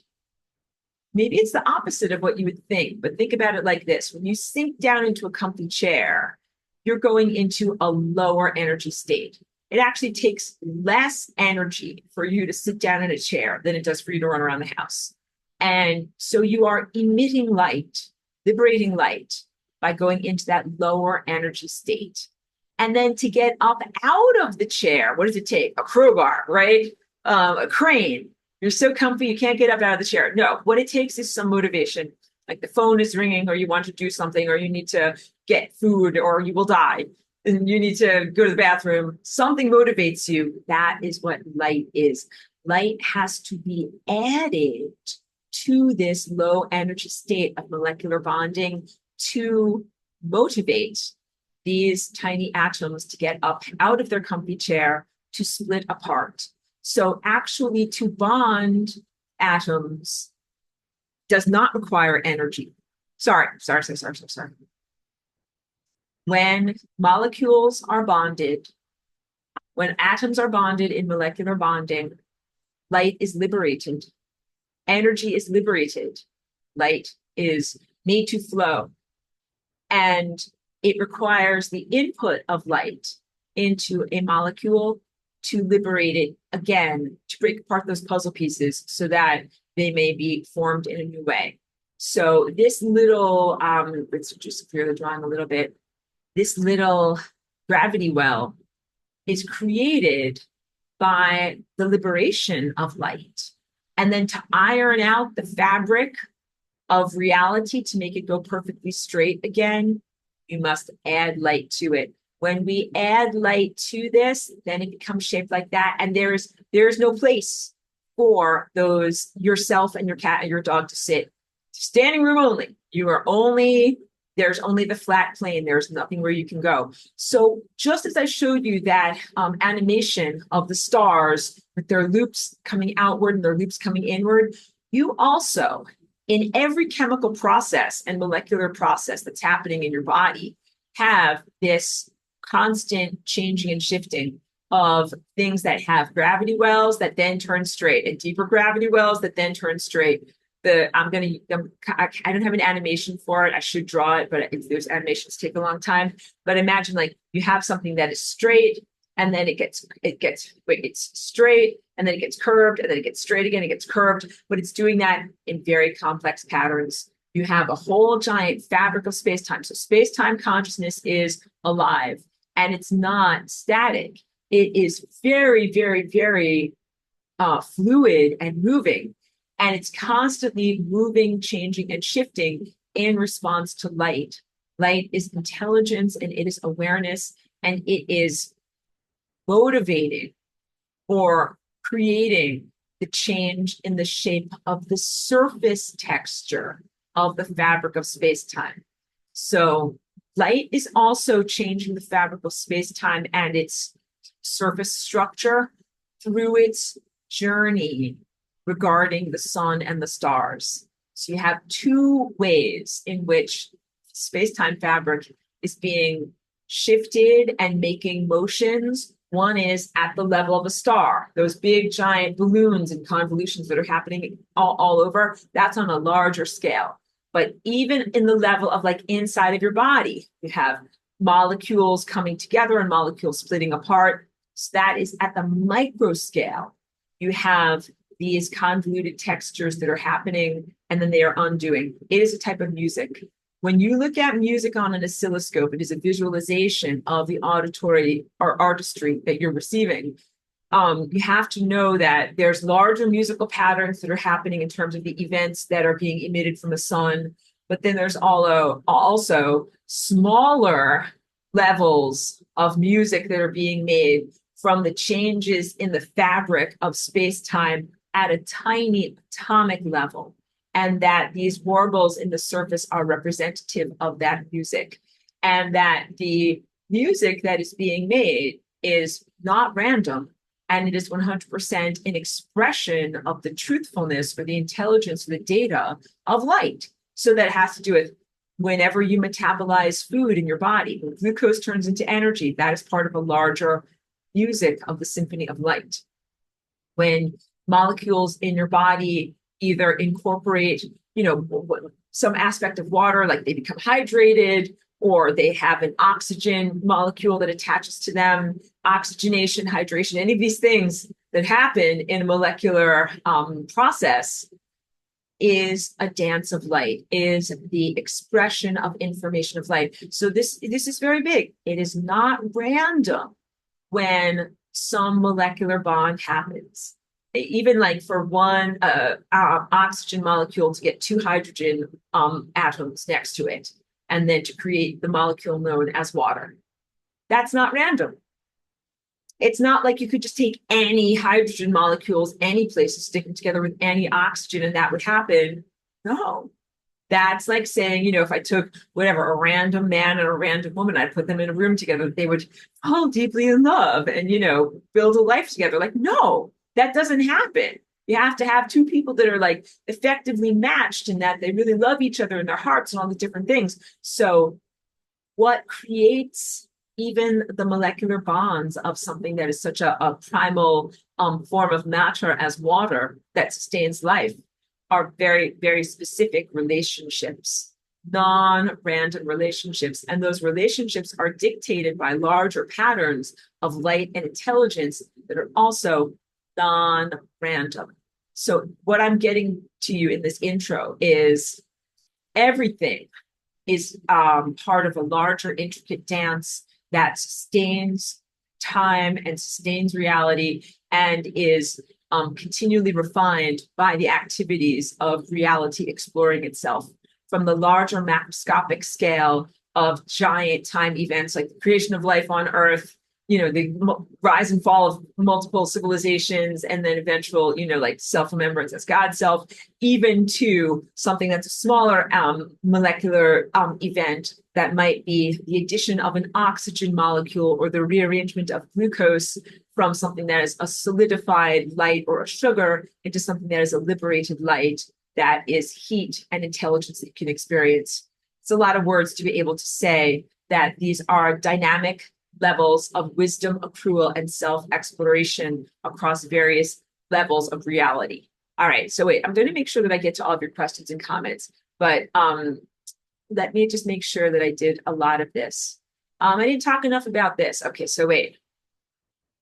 Stars are so crucial because they literally emanate light. They are like the origin point for how sentience and awareness and intelligence enters into our world, I have difficulty with choosing these words, enters into, because the intelligence, it's not like it is absent from our world and then light pops into our world and goes bye-bye. The intelligence is here in the world, but it is not yet evident or experienced. So just hard for me to use, the most perfect language that I possibly can here, but stars send out light. Let's say that it's better, like they're conduits of light, they're conduits of intelligence and consciousness presence. And all light is connected everywhere. So it's not like what our sun is doing is unique to it, and it has no interaction or impact from any of the other stars that are all there. No, they are all intimately connected. Just like the cells of your body are all intimately connected, just like you and your community are connected to the people, plants, animals, trees, squirrels, cats, and dogs that are around you. You're connected to all of these things. So there is a continuum of light or an infrastructure of light, and all stars are part of this. All photons everywhere are a part of this. I know we're only at the beginning of this class, but I'll tell you, I also have like in the pipeline a part 2 to this curriculum that I call Path of Light Plus. But I will tell you, like, I get all of this from my own inner vision, and my own inner vision is still busy comprehending this. So I will just lay it on you, but not like fully teach it to you formally. But every single photon contains inside of it every single other photon that has ever existed. You're like, that's it, Aurora. Like, I'm done. My brain is done. I'm done. I'm dead. Don't be dead. But it's so complex that I couldn't even figure out yet how to diagram it and how to talk about it. But that's what's coming up in the far distant future. Path of Light Plus, where I can really get that across to you. But just know in this moment that that's what I'm talking about. There are not separate, distinct, unrelated photons that are all on their journey. There's actually only one photon. A photon is intelligence and in information and particle of awareness, and it contains all other awareness, and it contains all other. You could use the word truthfulness. It is a particle of truthfulness, and it contains the truth of all other truthfulness everywhere. Now we're getting there. Like your brains are liquefying, but you're also like, but I'm also reaching profound states of liberation. Yes, like that's what we want. We'll go over this again, okay? All light is connected, and also all consciousness is connected. There's a continuum of consciousness. So in this class, we're moving out of duality consciousness, and we're moving away from this adversarial type of experience that we've had where we have to have very strong boundaries. Be like, I'm me, but you're not me. I'm me and I'm responsible for me, but you're a bunch of doo-doos and I'm not responsible for the doo-doos. And this has been essential, for not identifying with things that are doo-doos or aberrations or things that should not be. But here we have achieved, or we are, posturing as if we have achieved the perspective of being on the path of light. You're not just standing by the side of the road and watching the cars go by. You're in the middle of the road, and light is coming directly at you and to you and through you. And when you're in that position, you are literally connected to all light everywhere and all consciousness everywhere. And that is called unity consciousness, and you're part of a continuum of consciousness. So all of these individual specks of brilliance in the night sky that we know as individual stars are actually part of a unity, and that's unity of light or awareness.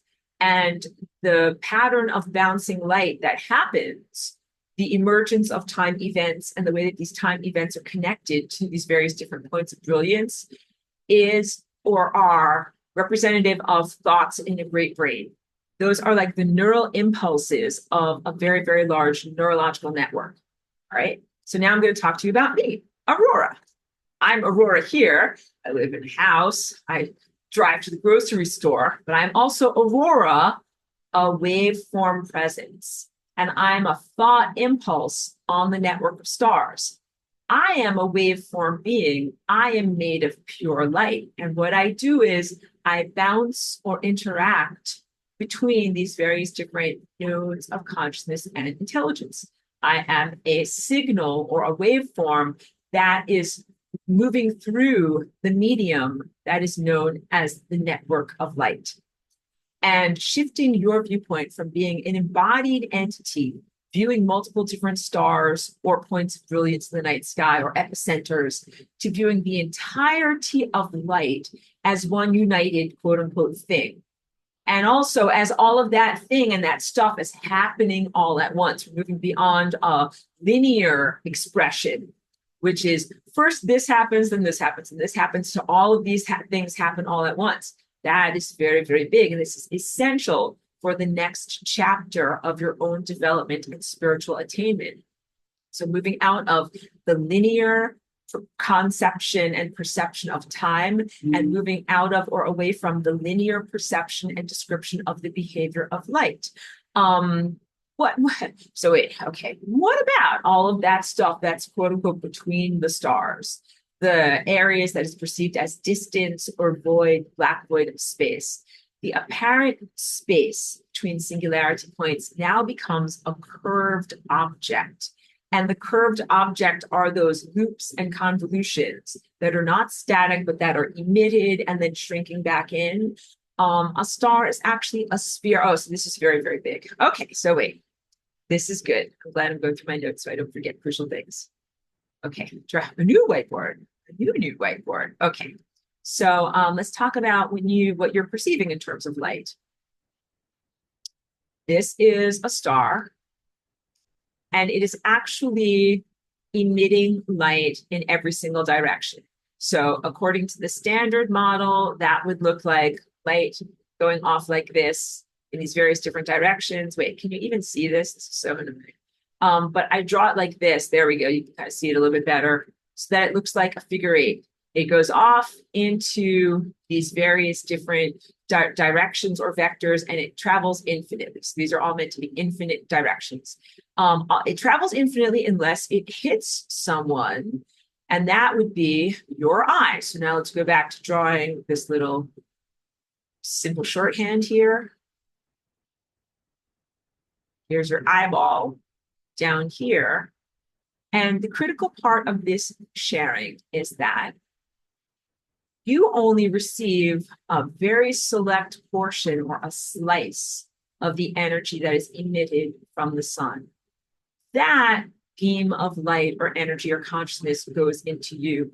But really, the star is emitting in 360 degrees or a full spherical shell of light that is emitting as waveforms. So I'm also going to draw these as concentric waveforms all the way out. And these are expanding waveforms like the ripples on top of a pond. The whole entire night sky is actually full of light. What you're perceiving as individual points of brilliance that then have darkness in between them is because you are only receiving, let's just change this to a color blue. You're receiving this little beam of light from this star, and this little beam of light from this star over here, and this little beam of light from this star over here. You are only receiving a very, very small, curated selection from the entirety of information that is being emitted in the night sky. So if you were perceiving the totality of information that is available in the night sky, it would not look like there's any blackness. Pardon me while I hydrate.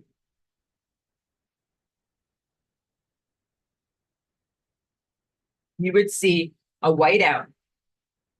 If you saw the totality of all of the information energy that is there, you would see light every place. You would not see the contrast of light in a few select little places and then darkness all around it. You would see light everywhere. You'd also be like incinerated by the profundity of everything that you're experiencing. Please know that this process of curation is not because there's someone who's holding out on you or like, no soup for you or only limited amounts of nourishment for you. This is all for your protection, because otherwise you would be totally blown away by the impact of receiving so much light at one time. So you need to ingest a curated amount of exactly the right nutrients and exactly the right levels of sentience to gradually raise you to being in the path of light. So if I just threw you on the surface of the sun, you'd get incinerated. That's not being in the middle of the road with the path of light going towards you. What we want to do is position you as consciousness optimally to be able to receive the age appropriate, like development appropriate, your reading level. There's the appropriate level of light for your comprehension level, and then to gradually increase that light so that you're able to receive and process and embody more light. I wanted to talk to you a little bit about what it's like when I am Aurora. Wait, let me read through this. I've got it written in my notes. All right, so wait, but let me go back to my definition of myself as Aurora. So when I'm in my flying river lasagna moments here in embodiment, I am very much connecting to that experience of continuity of consciousness, where I recognize that I am not a discrete individual and I'm not receiving, I'm not having like personal ownership of energy. what I really am doing is expanding and redefining my definition of self to include all light. So when you're in the path of light and light is flowing to you and through you in this way, and you're not a bystander, and you're when you are at light speed experiencing light as oneness, as opposed to a bystander who is material looking at light whizzing past you, you identify with all light as self, because all light is light.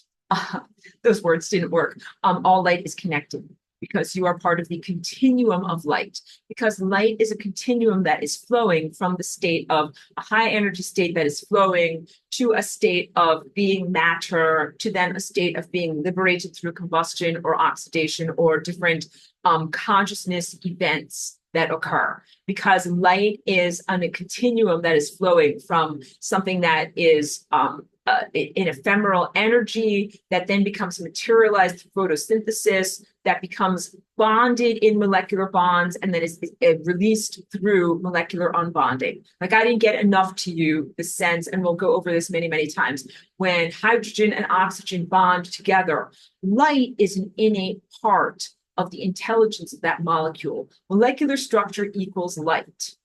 Molecular structure equals light. Molecular structure equals light.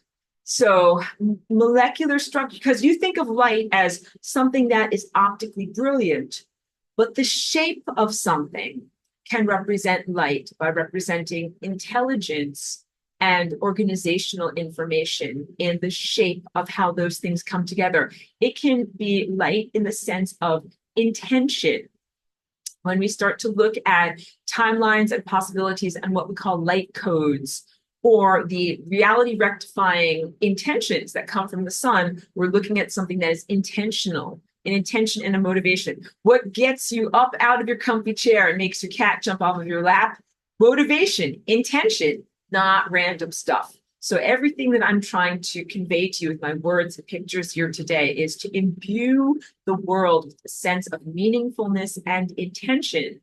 That's what light is. These are not random amalgamations or interrelationships of light and matter. These are very much intentional.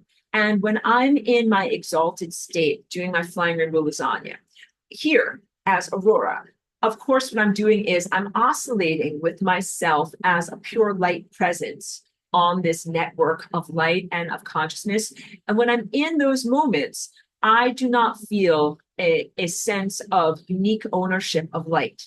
So this is big, because I know a lot of people in the new age, and I'm critical of them, are ready to do spiritual bypassing and jump directly to everything is me and everything is God and nothing needs to change. And I'm like, wait, kid, don't fix, you got to fix a lot of stuff before you're ready to get there. All right. So that's my criticism of the simplistic and reductionist approaches that say, like, do your shadow work. Everything is you. It's not, because it's not all you. But when you get to levels of being at light speed, then everything is you. I'm going to really blow your mind. And then we'll be done for today, but not for permanent. But you will have to rest your brain and be like, okay, now I need to not think about things for a little bit. Okay, so but first I'm going to tell you about how I don't feel personal ownership of light. Like right here in this world where you're individuated and you have to have strong boundaries. You're like, this is my bank account, this is my money, and it's my whatever, $1.25 in my bank account. No one else is allowed to have my money. And I need it so I can go out and whatever, buy a candy bar, right? But when you are a part of the continuum of light and you identify as light, there is not a need to have a proprietary individuated ownership of light. You don't have to say, this is my light bank account, and I'm going to receive $1.25 from you, but then I'm going to pay $1.25 to you. You don't have to do that. You can simply be secure in your reception of information and intelligence and sentience, embodiment of it, which means using it for a small amount of time, having it flow through you, and then sending it to the next place. And you don't have to hold on to it. So when I go back to that diagram of light flowing to you, you have an impression and an experience, and then you send that light back to the sun. You don't have to be proprietary and be like, I have to hold on to this light. If I send it back, I'll have nothing in my bank account. Like that, the idea is ridiculous. Because if you do that, then the sun has a blind spot and it cannot effectively comprehend what your life experience is to be able to send out rectification light codes. You would be self-destructing through your own not greed, but like clinginess or the need to control and own and keep something. So in the world of pure light and pure consciousness, we can express a total state of generosity because we recognize all light is connected, all consciousness is connected, and you benefit from this ecosystem of light and from the appropriate sharing on the appropriate vectors and pathways of how light should flow. So light doesn't just flow in random patterns, it flows in very particular patterns. So that means like light will flow from the sun to me. Let's say 10 units of light comes to me. And I already told you that's only a tiny proportion of what the sun is emitting, but I am receiving the amount that is appropriate to me and my appetite and my levels of development. And then I can feel secure in receiving the right amount. I'm like, hooray, 10 units, it's just the right size for me. And then I can also be secure in how long it takes for me to process that or how much I utilize it. And then where or with whom I send that light on its continued journey. Because I will send that light back to the sun. I will send that light to other organisms. When I use that example of like light from the sun goes to a tree and then goes to you, we think of it as optical light that's bouncing off the surface of the leaf. But that's not what's happening. That light is not dumb, and that tree is not dumb. Those are both smart, intelligent, sentient creatures having a life experience. And that light is being beamed to you from the tree. The tree is very specifically saying, I see you, little human, walking underneath me, and I'm going to beam some of this light from me to you. Wow. Mind blown. What a completely different experience of walking along or driving along amidst a bunch of trees or foliage. It's the scientific explanation is reductionist. It says, yeah, a bunch of stupid photons are bouncing off of the stupid leaves and they're hitting your stupid eye. None of it means anything.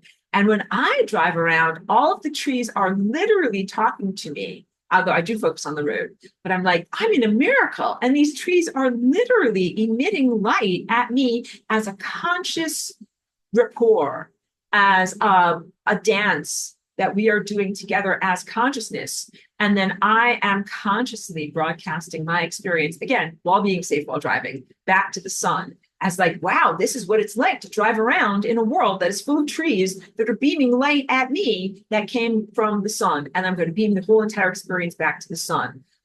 That I don't have to have a level of greed or clinginess and be like, no, I better hold on to this light and not beam it anywhere else because I'm going to need it, which is what, in the world that we're coming from, the world of like fear, resource scarcity, and other levels of distortion. People are like, oh, like I got $1.25, I better keep it in my savings account and save it up or whatever, my Bitcoin, I better hold on for dear life because I'm going to need this stuff. So we in this class are really talking about the behaviors of ourself and of light and of larger organisms and systems that are not motivated by the limitations and scarcity mindset of materialism.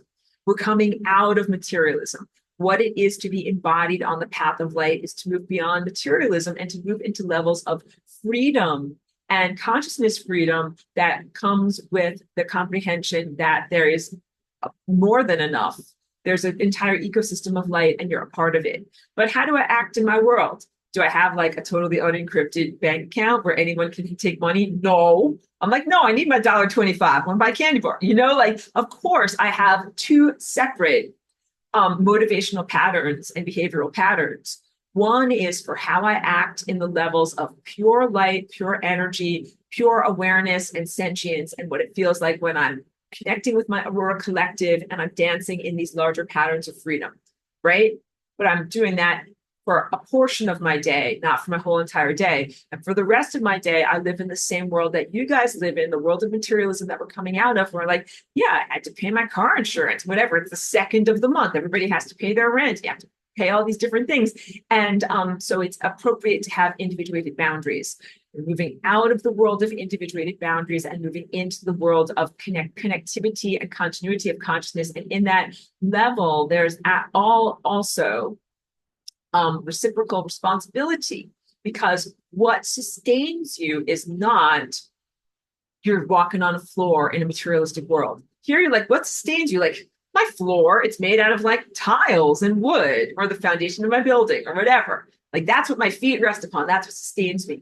But when you are in the world of pure light and the continuum of light, you recognize you're not actually standing on a floor. What sustains you is not, the architecture of your building. What sustains you is or are the cognitive perception events of other conscious organisms that are sending light to you and that are receiving light from you. The rapport of light that is being sent back and forth to you is what sustains you as a collective, not you standing on the surface of a planet. And that even relates to your planet. So you think like, I stand on this is me, silly, SpongeBob. I stand on the surface of the earth.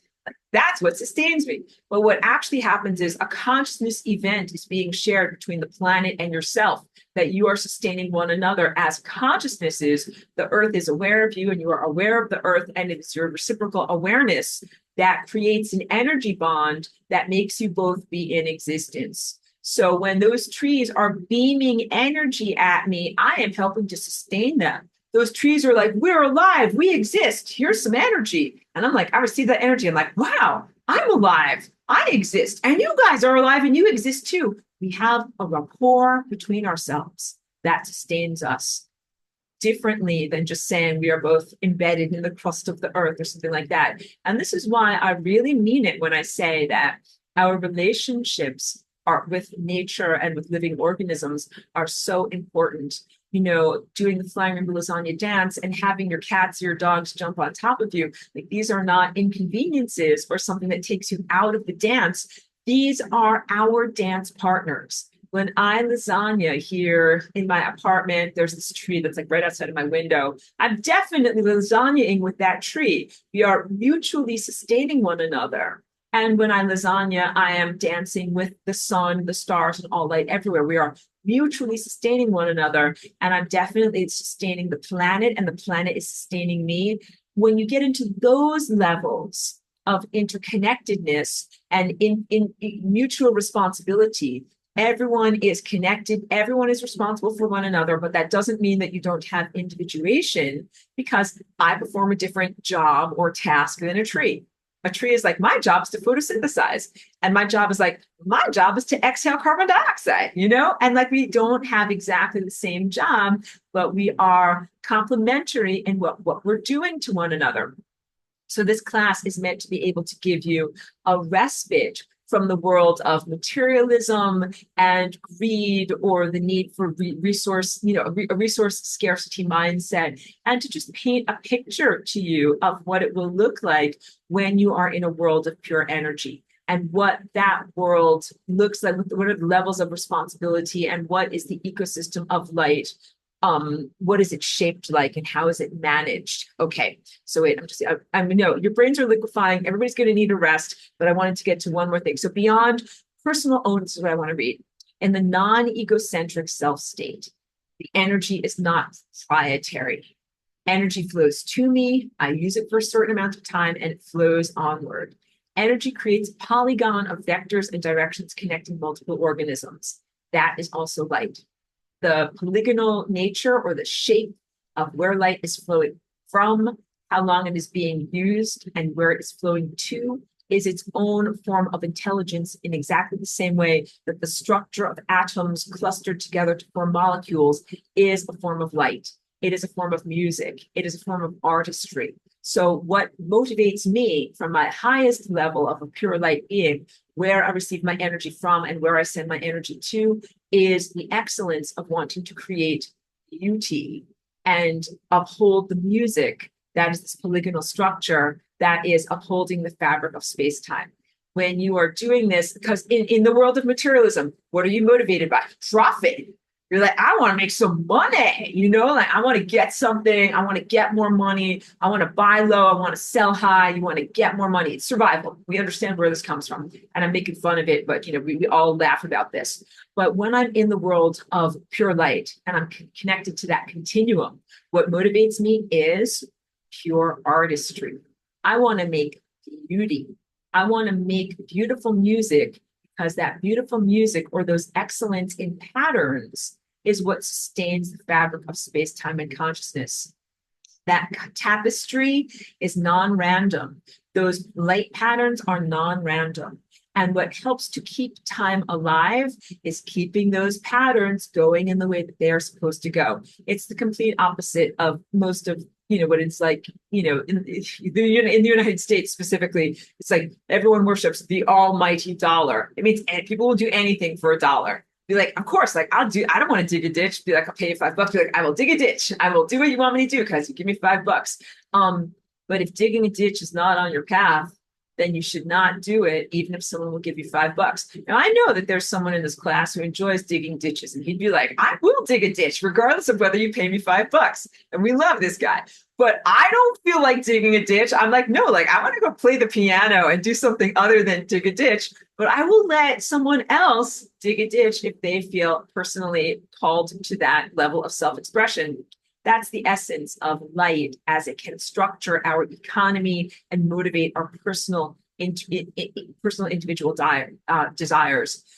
There's an interplay between matter and energy. There's a balance between matter and energy. Everything about Flying Rainbow Lasagna is exploring this new definition of the interplay and balance of what matter and energy is. And this Flying Rainbow Lasagna also represents a lot about energy and entropy. So this is the last thing I'll dump upon you today. Liquefying your brains further, put them in the blender, and then recover and return for next week for more teachings. And I'll include all of these notes because I think that reading stuff is a different neural pathway than just hearing about it as I speak about it and seeing diagrams of it. And so I'll include the notes for everyone who's in this class, for everyone who's catching the archive. And also, this is the first time that I'm teaching this class and putting it out there on YouTube. Again, I feel like everybody is more than prepared, and you've done all of the foundational muscle building to be able to do these higher levels of weightlifting. So I want to make it available to everyone. But if you're for people who are formally enrolled in Path of Light class, you already should have access to the whiteboards. They're the homeworks for this. It's where I got that little animation from. And it is worth it to access the whiteboards. So if you are not yet formally enrolled, or if you haven't accessed those whiteboards, if you want to find out more, contact me and I will send them to you. They're not on YouTube, they're on Vimeo.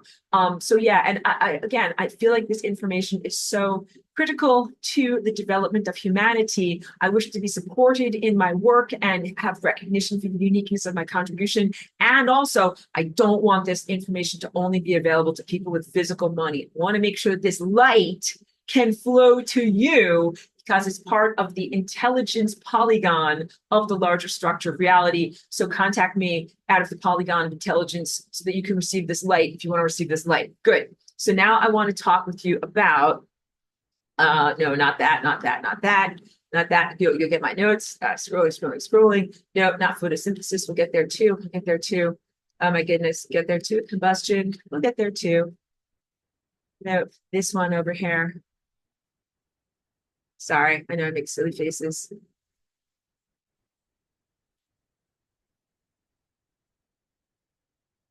Sorry.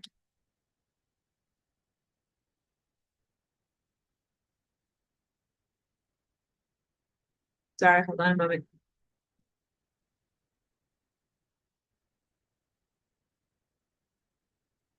Thank you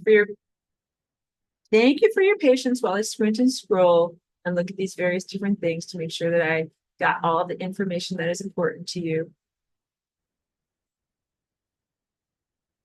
Oh, that's so good. I want to talk to you about that. All right, we'll get there. Sorry, thank you while I rearrange myself into what is important here.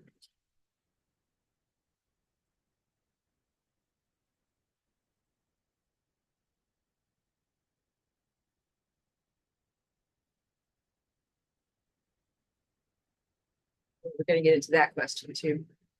Oh my goodness, so many good things. Okay, so one of the questions that we're going to get into is or are, does light change and grow over time?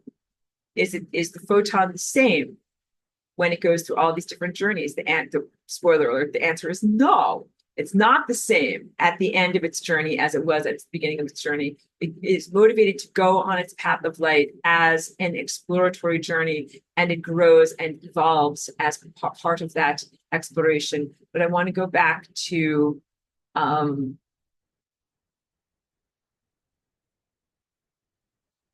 Sorry, we'll get there.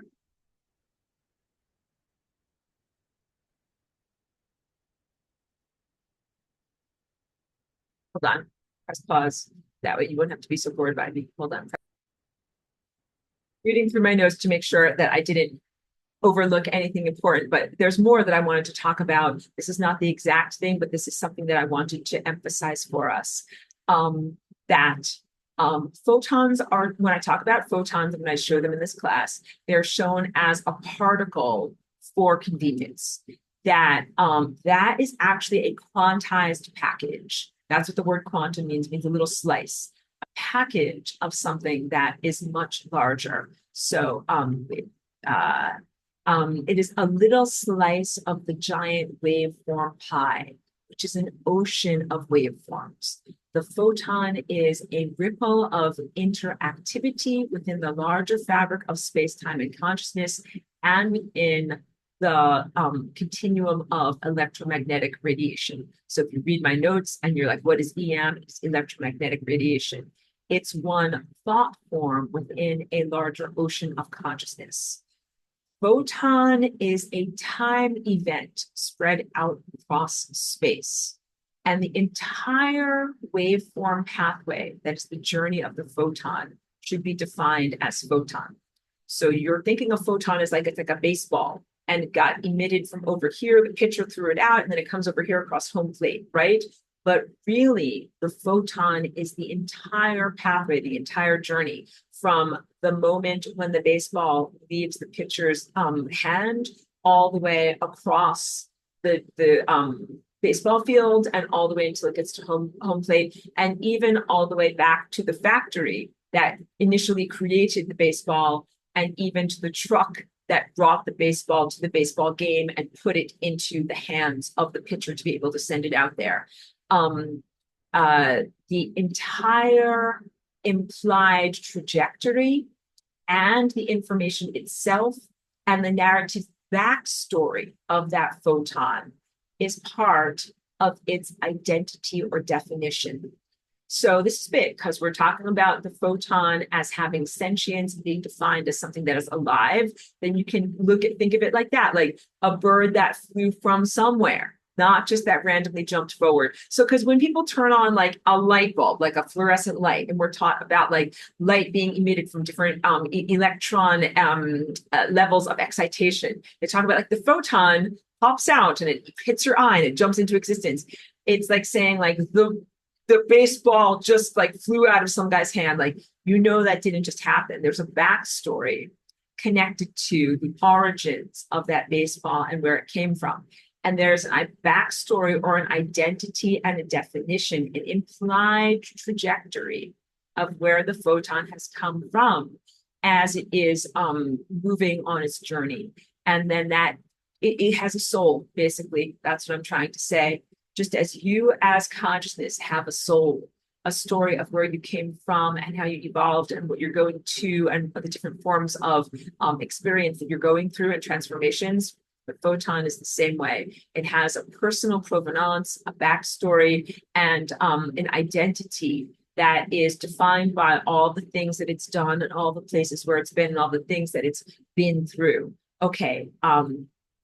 And you also are singularity, and you contain a giant long trajectory comprised of trillions of implied trajectories of light that all converge together into this amazing moment, which is your physical body right now. I know, because you're made up of light that you've perceived, heat that you've experienced, heat that has sustained your body, nutrients that are the result of being sustained by both light and heat and the journey of light itself. We'll go over this again, but wonderful, deep things for you to be able to think about. I'll have to draw it out for you because then we're going to get into other questions about, can someone else jump into your past? Like, so file this away. This will be for the future. We're going to wrap up class for today and I'll go into questions and answers, but talk about like, can someone else inhabit your past? Can someone else inhabit your body? Can someone else become a part of your personal history? All right, this was a great question. Like, if you fly in a metal rocket ship, there's the implied trajectory of where you came from point A to point B. and how you traveled there to get to this moment or to this position right now. And then supposedly someone else could, jump onto your timeline or jump onto your trajectory of where you were. And the answer is no, someone else cannot jump into a moment of your past. Time doesn't work that way. This is why all these time travel books are very flawed, and also different mechanisms for the abuse of and violation of time machines that are extremely flawed. They don't work effectively because the light that you experience on your journey is bespoke. Custom suit or custom gown, it is bespoke. It is made just for you and customized to you and your needs. All of the information structure and intelligence structure and awareness and sentience that you have ingested and that you embody and that you are a part of in vectoring or sending out and receiving all this light everywhere is customized to you. It is not a universal or off the rack outfit that applies to everyone. And you traveled on your particular path of light to get to where you are now in the fabric of time space. And the photon expanded in order to get to where it is now. And in order to get to some place, one of those trajectories, what would be necessary is a type of embodiment. So this is what I'll leave you with. It wasn't the exact information I was looking for. I don't know why I couldn't find it in my notes. I wanted to talk about something else, but let's talk about this, okay? And then we'll come back next week and I'll deepen your comprehension of all of these concepts. You're standing in the road. Cars are not running at you. Trucks are not running at you. Beams of light are running at you. And what is happening is not that you eat a photon or a beam of light, and then that puts you on the pathway, or that is the path of light. You are eaten by the photon. It's like, what? Tell me more. Okay, great. When you eat a chicken, you are eating light. The chicken ate a bunch of worms. The chicken sat under the sunshine, or whatever. An apple was from a tree that ingested a bunch of light. That is all solidified light. And then you take that organism and you put it inside of you. And the light and the awareness of that organism literally becomes imbued or interwoven into what you are. And it becomes a part of your whole entire implied trajectory from your own birth up into this moment. So literally, this is a beautiful teaching, and we'll go deeper. All of the food that you've eaten, all of the organisms that you have ingested have become a part of you. And they then become a part of your own trajectory or path of light. In order for you to travel through time and to become a part of the trajectory of light, of photon, you do not eat the photon. The chicken does not eat you. You are eaten by the photon. What would that look like? The light that is streaming into you is actually what is eating and receiving you and carrying you on your journey. So when you eat an apple or a tomato, it comes inside of you, and then you walk around carrying that energy, carry it around from place to place. When a photon reaches you and you are not moving at light speed, there are different things that can happen. You can either remain inert, like the proverbial brick outhouse that doesn't move. You're like stuck. You're an inert object. It hits you. You do not move. Another option is that the light interacts with you and it lifts you up and carries you like a fireman, throws you over its shoulder like a sack of potatoes and goes forward. You're not moving at light speed. You're an inert object, but you've been picked up and carried by something that is moving at light speed. Now you're moving at light speed. Oh, that was the other thing I wanted to tell you. And the final thing that can happen is you can start moving at light speed. Light comes to you and touches you, and you start to move.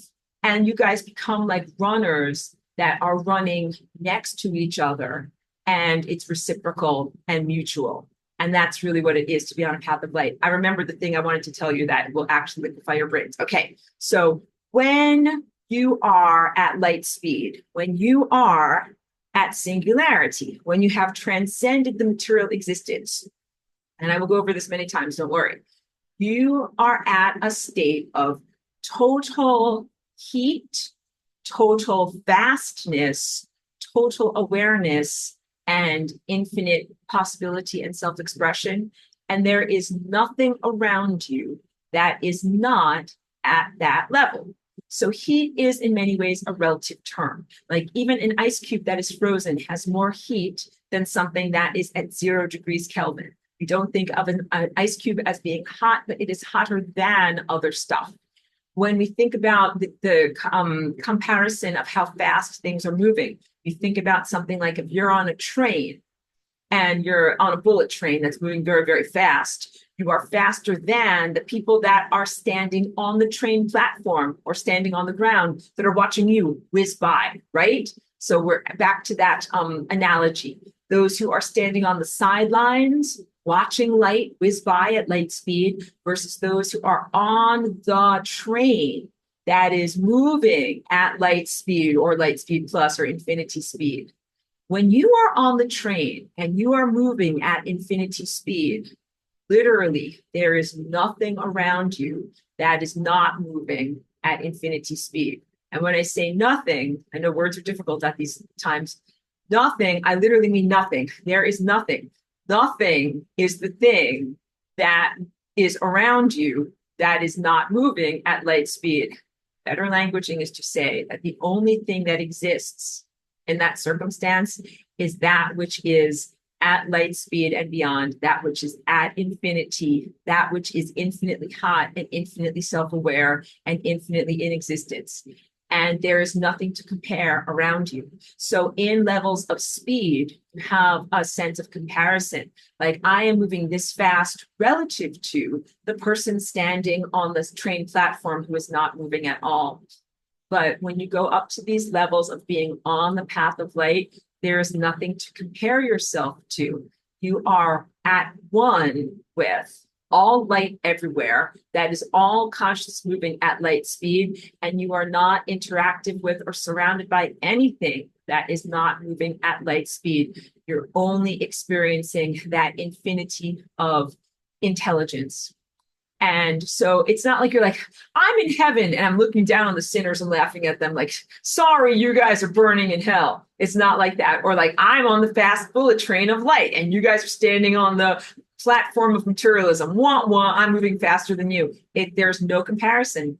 There's only the innate truth of the infinity of your own being at light speed. I wrote it much better in my notes, which is why I was laboriously looking for it. But I got the basics of what I wanted to liquefy your brains with there. Okay, very, very good. So wait, now we get to questions and comments.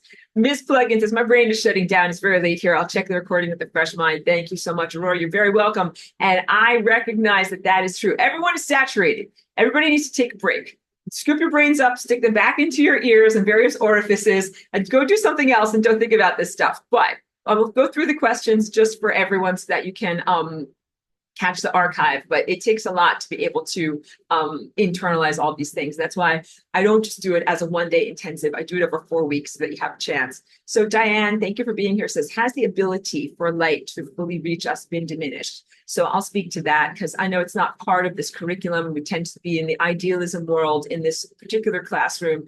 But yeah, through atmospheric disturbances, so that would be particles and other crapola that's emitted from the persistent white aerosols, all frequencies of light are not reaching us. Huge diminishment in the levels of infrared that have been reaching us. It's not to prevent global warming and whatever, the polar bears, ice caps, and all those types of things. It is because infrared is hugely metabolically healthy. It helps to change the viscosity of the fluids around our mitochondria. It sustains us in very many ways, and it is destructive to those tiny, naughty unmentionables that I usually hold up on my pad of paper to talk about in class. Infrared destroys their little tiny metallic infrastructure. So they did a lot of stuff with geoengineering our planet to make our planet more habitable by these tiny agents of darkness that don't like that real light.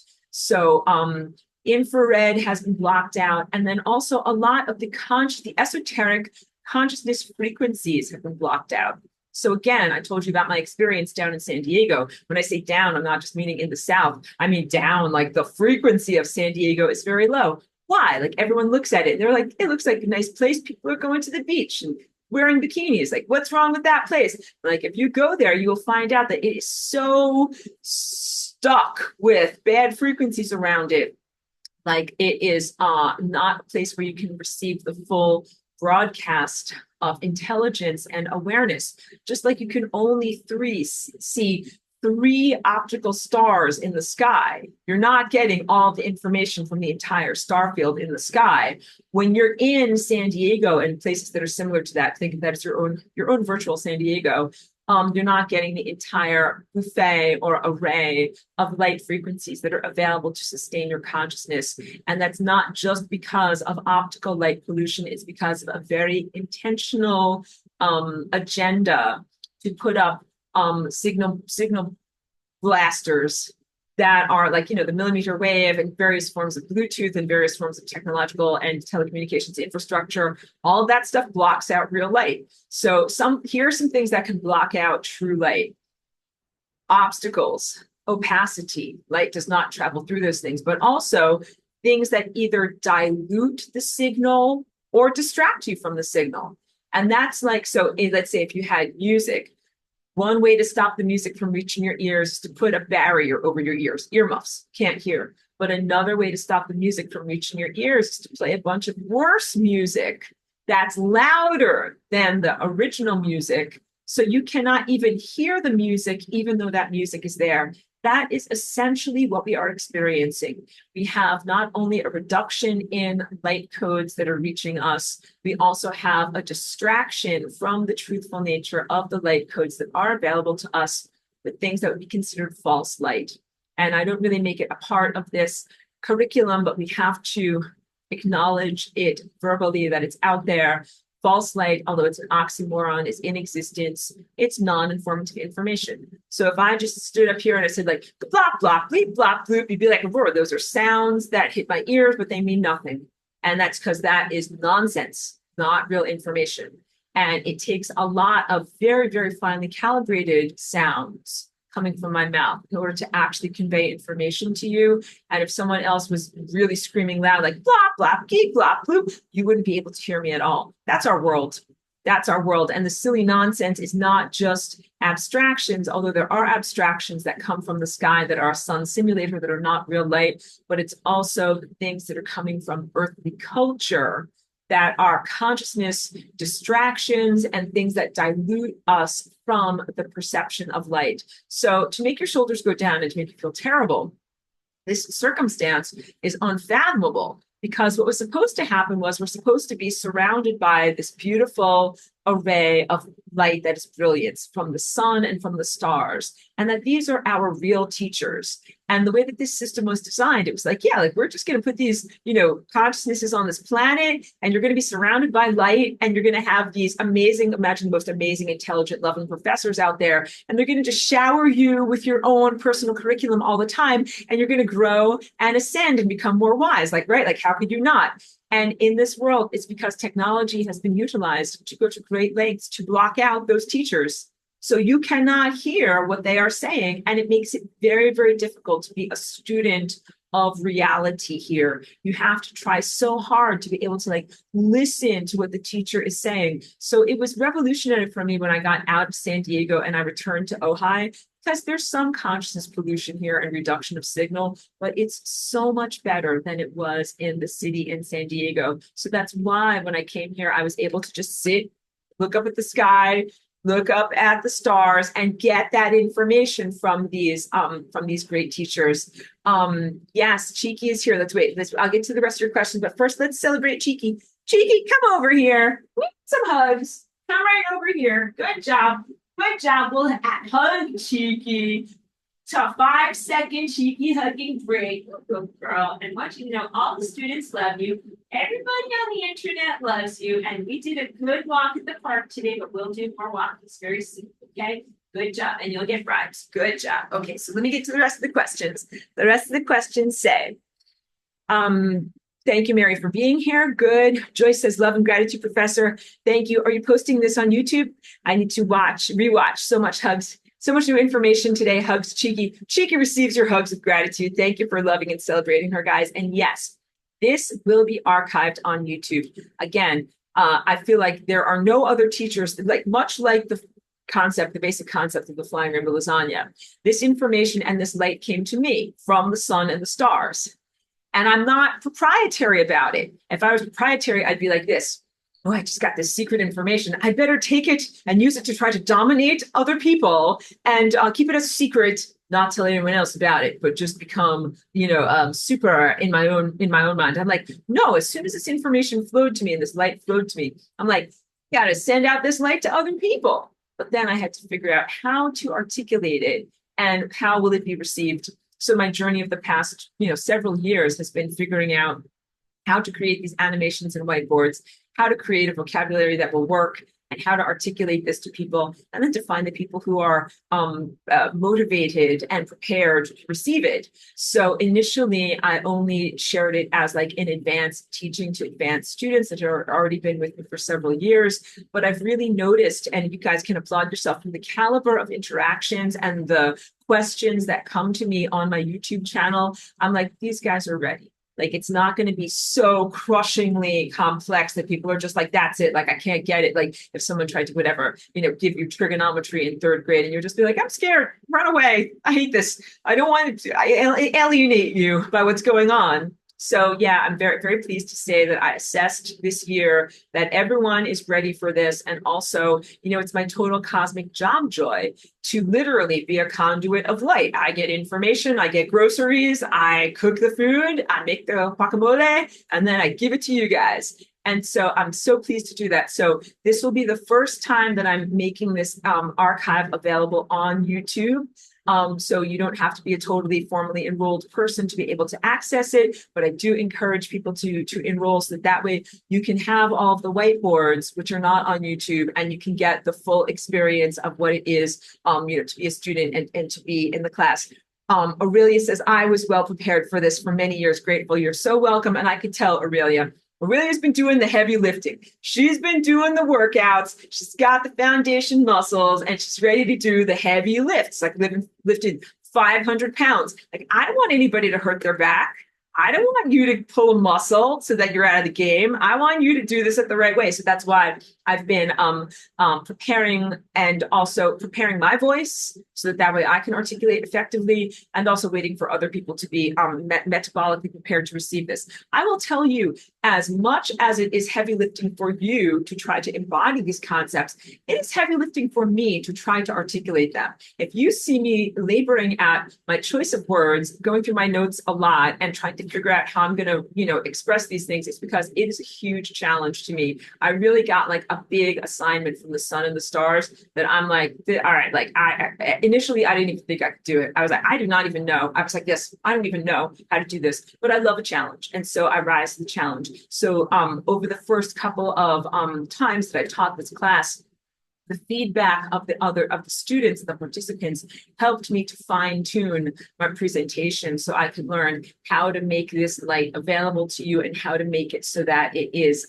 accessible and that you can integrate it. So Aurelia, I'm very, very happy with your feedback, that you're well prepared for it. And I'm certainly interested in anybody else's experience at receiving this information and how it hits, and what your feedback is, how it feels to you. Lisa says, thank you for everything. Speed of light is instantaneous. Exactly. Speed of light is instantaneous. And I'll also tell you, so in my personal session work that I do with people, what I do is a lot of clearing stuff out that is false light and helping to activate and revivify your natural light body.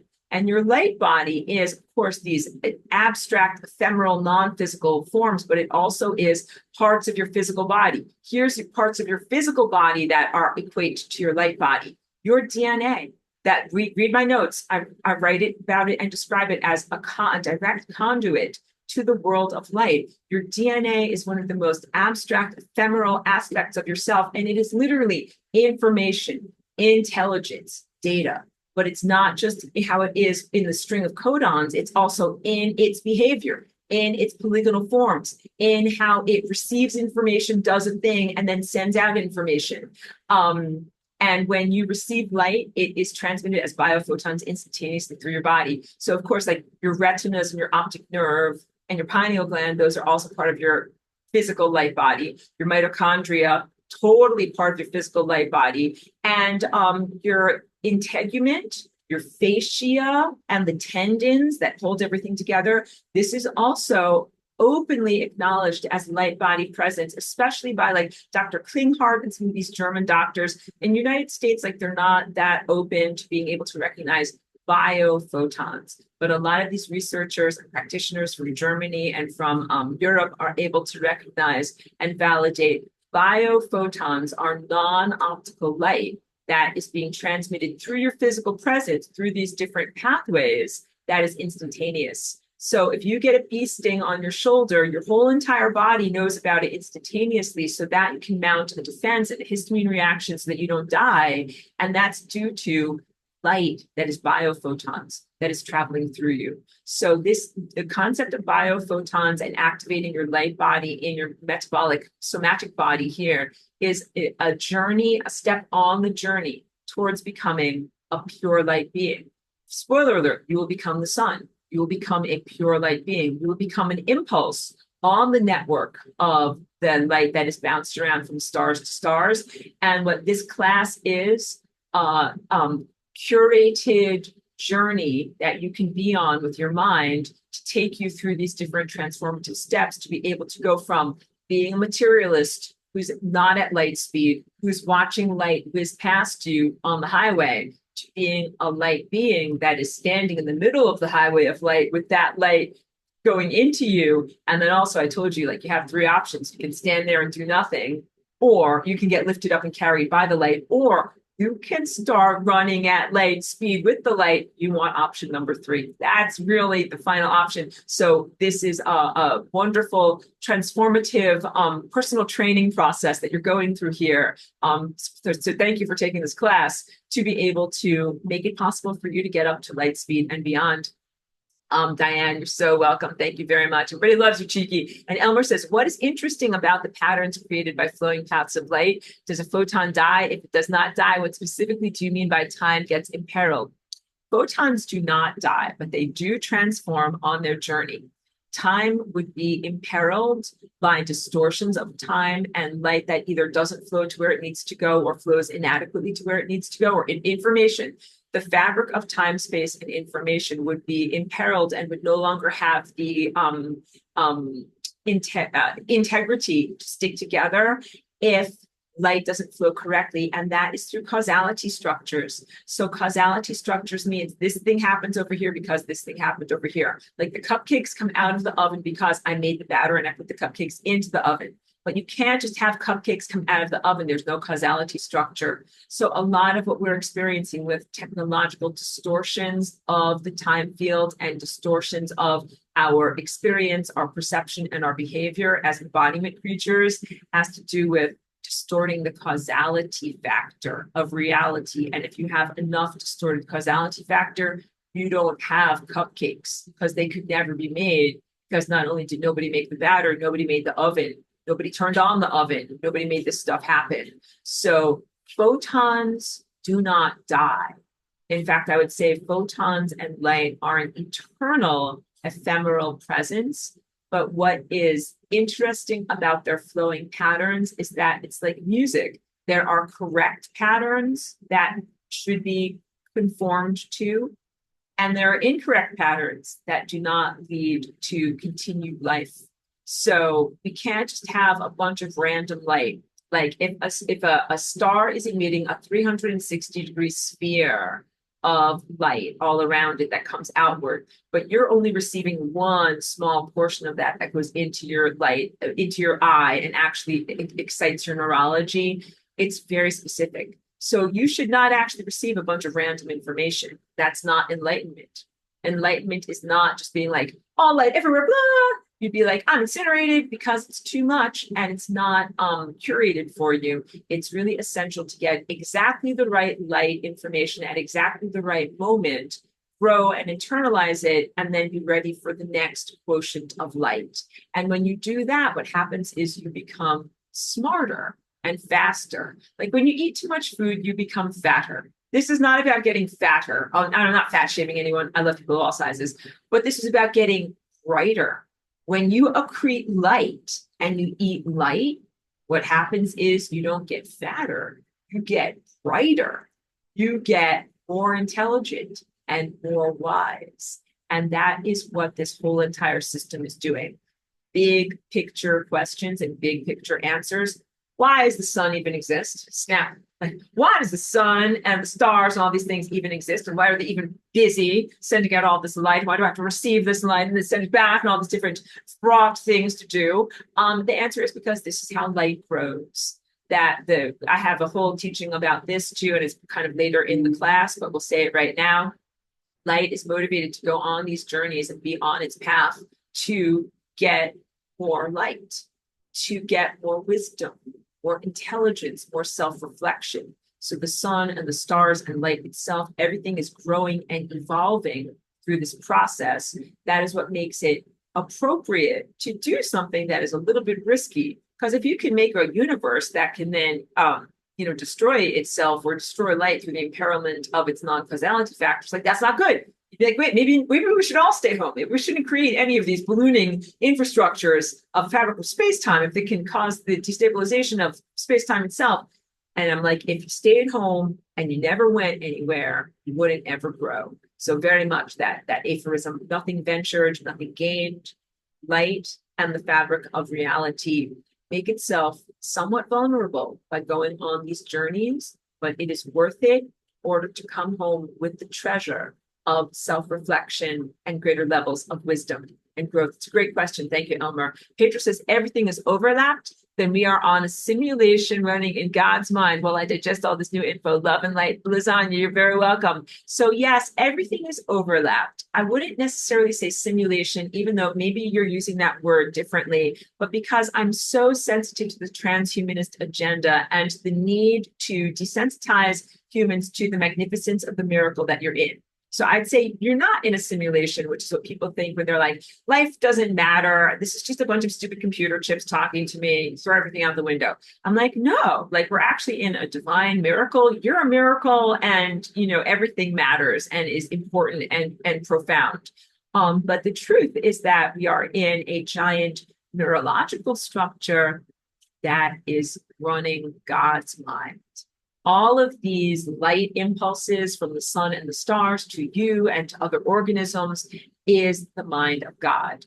And that's evident in every singular action of molecular bonding or unbonding, all molecular chemistry, all photosynthesis. So, okay, we're getting ready for class next week and the week after. I'm not going to do it right now, but photosynthesis is a miracle. And when you're walking along or driving along, focus on the road, be like, I am witnessing miracles in every minute, because when a photon comes to be a part of matter through the process of photosynthesis, it is non-random. That photon makes a choice to go to that particular leaf, and it has so many pathways that it can use to go across the surface of that leaf to actually be turned into the physicality structure known as glucose. And only one of those pathways is correct. And every time it chooses the right pathway. So this is about quantum computing. In quantum computing, you might have 10 million different answers, but only one answer is the correct answer. And the system explores every single 10 million different answers at the same time to figure out which is the right answer.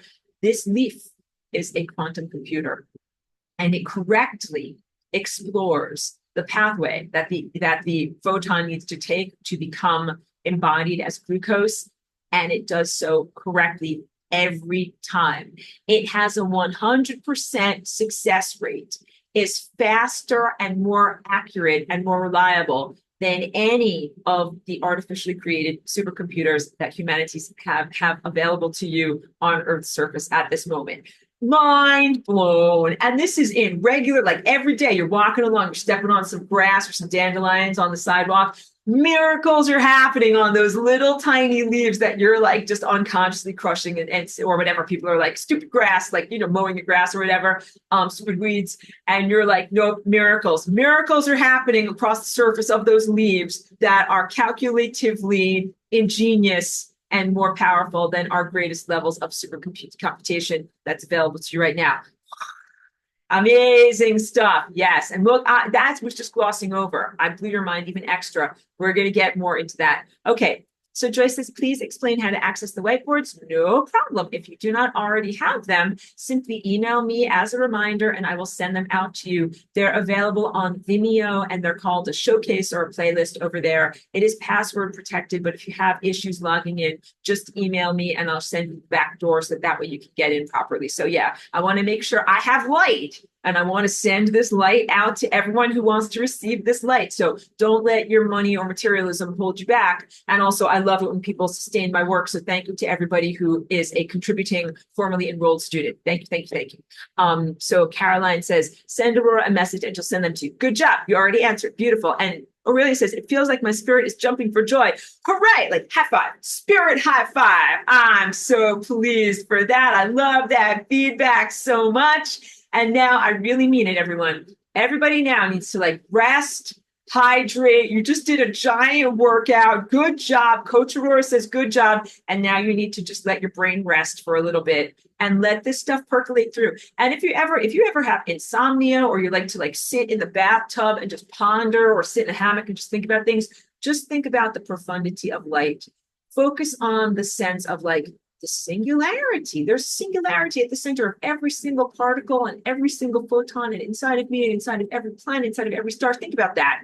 Like, think about that. Think about the eternal journey of a photon that is emitted from a sun or a star that never interacts with matter. It just goes on its journey and continues going on its journey endlessly. Like, these are amazing, deep things. This is what I think about if I'm like insomniac and can't sleep at night.